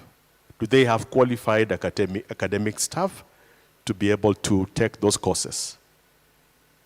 And also to check if, I've talked of the labs, yes. So depending on what they have, we ask that they admit a given number. For example, a university might want to admit 150 students for a particular program in a medical area field, but on our inspection, we find that they can manage to take 100, but not 150. So KUCCPS will take our advice and only admit 100, based on those who have applied and qualifications. So if you have the minimum cluster, you will see that the entry requirement will shoot up, because we want to maintain quality. We cannot allow a large number, mass students to enroll in the fields in the medical field who will not be able to demonstrate competence. So, but we are expanding. Remember that we now have we have the MTC and many other courses that are close to 100 all over the country, but we have to maintain that quality. So we're afraid that we may not compromise on that. We have to bear with that situation. I think I will leave the other one on civil engineering to my colleague, Professor Mugendi. And also there was something on the uptake of competitive courses. I was also told to give my closing remarks. I want to thank all of you for having spared this time to be here, to listen. This is a very good initiative. I commend KUCCPS for organizing this conference. It should have begun earlier, but it's good they have begun so that we can be able to enable students to choose careers that are informed or based on information they have and be competitive in the courses they take. Thank you very much. I will take your regards to the Commission for University Education, and also wish to announce that the Commission is organizing a conference in April this year. We shall be letting you know, and we want to invite all universities, all students, where the universities will also have an opportunity to showcase their programs and innovations, and we shall have more conversation on how to prepare graduates of the 21st century. Thank you very much. Thank you, Professor To. It's always a pleasure working with the Commission. Professor Mugendi? Thank you very much, CEO. I think there are 3 questions left. I'll try to take 2, and then I'll leave the CEO to take the last one, which was on current student in CBE not able to know what to do and how to be direct from the teacher. But there was a question on aeronautic engineering, or those who want to be engineers in that area, and saying that they are limited spaces, and it looks like their efforts of wanting to venture in that area will never be rewarded. But I would want to say that no, you know, there are many ways of killing a cat. There isn't only one way. I know we have about 2 or 3 universities that offer aeronautic engineering. I don't offer it in Embu, so you understand why I'm even having problems pronouncing the word. We have a few universities, 2 or 3, that do offer that. But again, you can know that is a very specialized area. And of course, because of our dispensation in the country, again, this is a very high investment area. So many of the people who want to venture into that find their way out. Some of them go to South Africa, that is the nearest. Others will go to Europe, others will go to America to be trained. But again, even here, as I've said, there are a few that are offering this, and there are always ways of finding out how to navigate in that area and to become who you want to become. So please, those of you who are interested, don't give up. The other one was where to get information on, we are talking of career progression, courses, and what have you. And this is why KUCCPS, that's one of the mandates of KUCCPS. And that's why we are here today, to ensure that we enlighten you on these areas where you can get information. But even if you don't get all that you need, today you can still continue that conversation. KUCCPS offices are always open. And KUCCPS also have officers in many of the Unduma centers. And I hope you talk about that. You can also visit those places and you can get information. Also in our universities, we have what we call KUCCPS and the help desk officers who sit there and wait for students and for parents and for people who come in to seek for information, and they are guided. So don't feel stuck. I'm sure if you don't have an Unduma center near you, or KUCCPS is very far because they are in Upper Hill, you may have a university that is near you. So just walk there and you get the information you need. So it's, this information is not very far from you. It's only a question of getting to know how to get it. And now that you have started inquesting about it, then you are in the right path. So please come. Like University of Embu, I know I have very dedicated officers who sit down with the students or the parents who come to us, and they will take you through. For example, you come with your resort slip, not pay slip. Your resort slip, with your resort slip, and they will check. First of all, we want to know what is your desire. What would you want to do? Then we look at it, and then we tell you, yes, that is possible or it's not possible. And if it is possible, which universities can you get that which you want to do? It may not be in University of Embu, but those officers are very competent. They will be able to tell you. They might tell you maybe what you want to do, you can only get, and you are the cluster combination and what you have, you'll be able to get that in Tharaka University, or in Arupe, or in Motemindia. So they will be able to guide you, so that then you can make informed decisions. And I would want to encourage the Form 4 leavers who are now looking to coming to the university in September. Please don't just go and fail courses just for the sake of failing. It's good if you are guided. Somebody who has some knowledge, who will look at your cluster point and they tell you the course you want to take, you may not get it. Because what will happen, if, for example, you take a very competitive course, let's say you have an B, not even an B minus, let's say even you have an B plus, and you take courses that may not animate you. Let's say you have an B plus and you fail courses like medicine, pharmacy, you see. Then those choices don't favor you. What will happen is in the second choice, in the second round, when the first results are released, you find many of the other courses you would have taken, the choices are no longer available because they have failed their capacity. So you might end up going to do a course that you never liked because you have a B plus and you feel you must go to the university. So you might end up, I'm not saying any course is banned, but you might end up doing a BA in something. Maybe that's not what you want them to do. So it's very important, student, that you've been guided on this. Please come to our universities, and I would want to specifically invite you to the University of Embu, because I know when you come there, we will guide you properly. Not that you come to University of Embu, but so that you feel the right choice, and that you be able to get to the university of your choice and to do the course that you want to do. Thank you. Thank you. Your closing remarks, Prof? My closing remark is again to want to thank all of you. Actually, I want to say I was presently amused when I stepped here this morning to see this all full. And I'm very, very grateful that the interest you've shown, a lot of you looking to joining the universities, and even the parents that have brought their children here to seek knowledge, that is very, very encouraging.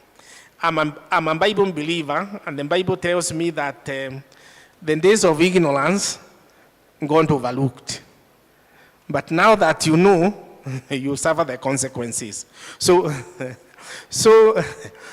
get information, because knowledge is power, so that then you are able to make informed decisions.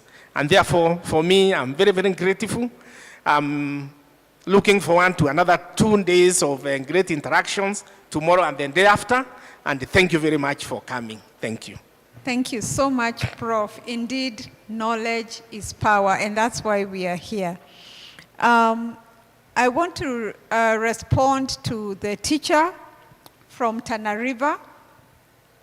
But before I do that, I just want to add on the issue of aeronautical engineering. Don't give up on that dream. Why we are here so that we let you know even the different pathways that one would use to get to your dream. First, as we choose our careers, we ask ourselves, apart from what you love doing, you of course want a job that will pay you well, but we also ask, what does the world need? The world needs aeronautical engineers, but how many planes are there? There are not many planes. In Kenya, we have just a few companies. When you compare the aeroplanes vis-a-vis the cars and the motorbikes, the aeroplanes are not as many. So clearly, we may not need the many aeronautical engineers. We also look and ask ourselves, which training institutions will train aeronautical engineers, looking at the cost of training an engineer. So the public university that has this course is the Technical University of Kenya. So you may have gone round and maybe not found the Technical University, but they are the government university that trains aeronautical engineers. The capacities are very limited. You've heard from Professor To. They look at the resources in a university. So the resources required demand that course takes a very small class. The last I checked, I think we placed 24 students. Just 24 students in a year. Now there are many students who want to do aeronautical engineering. And the first thing we check, what subjects are they taking? Maths and physics are compulsory. Then the next level we go to is, what did they get in maths and engaging for the next 3 days so that we know exactly what would be good for our learners. So you'll get out people who have added value to themselves. Thank you so much, panelists. I think I want to hand over to the MC and just encourage you that in the next 3 days, please, in the next 2 days, please continue engaging with us. I think the message for this afternoon is, we are looking at skills, skills, skills as we move to the 21st century graduate. Thank you very much. And thank you so much for accepting to be in the session, regardless of the weather, it's hot, and the time. Thank you, Madam CEO. If you don't mind, kindly, please stand for a photo just here at the front. The photographer is here. And as they're taking that photo, thank you so much for bearing with us. I know that felt like that Kiswahili lesson at 4. Is that true? That's what you told me. No worries, but they were patient and they got it. Thank you so much, our guests, for that session. And as you take that photo, just to remind you, I want to release you all. Feel free to interact with the booths if you need to. Go there, check out what they're doing. Tomorrow, everybody say tomorrow. No, come on, you can say, but tomorrow. Tomorrow at 8:30 on the dot, be seated at your favorite seat. I can tell you this. Let me just give you a hint of what will be starting us off. We shall have the placement service aligning your careers. And we have Dr. Agnes starting us off powerfully with that particular talk. So make sure you sit in there and you're ready to go. All right? So see you tomorrow. Make sure you're here at 8:30. And by the way, Nairobi has traffic. I hope you're learning, because you'll be employed soon and you're having jobs, how to manage yourself. If you can, use the train. It gets here by 7:30. When you come early, everybody will be allowing you in. So see you tomorrow. Bye-bye. Asante sana. See you tomorrow. There you go. And if you want to feel like nobody has sent you home, if you want to ask more questions around here, feel free to anybody who is around, okay? So make sure you don't miss tomorrow once again. Bye-bye.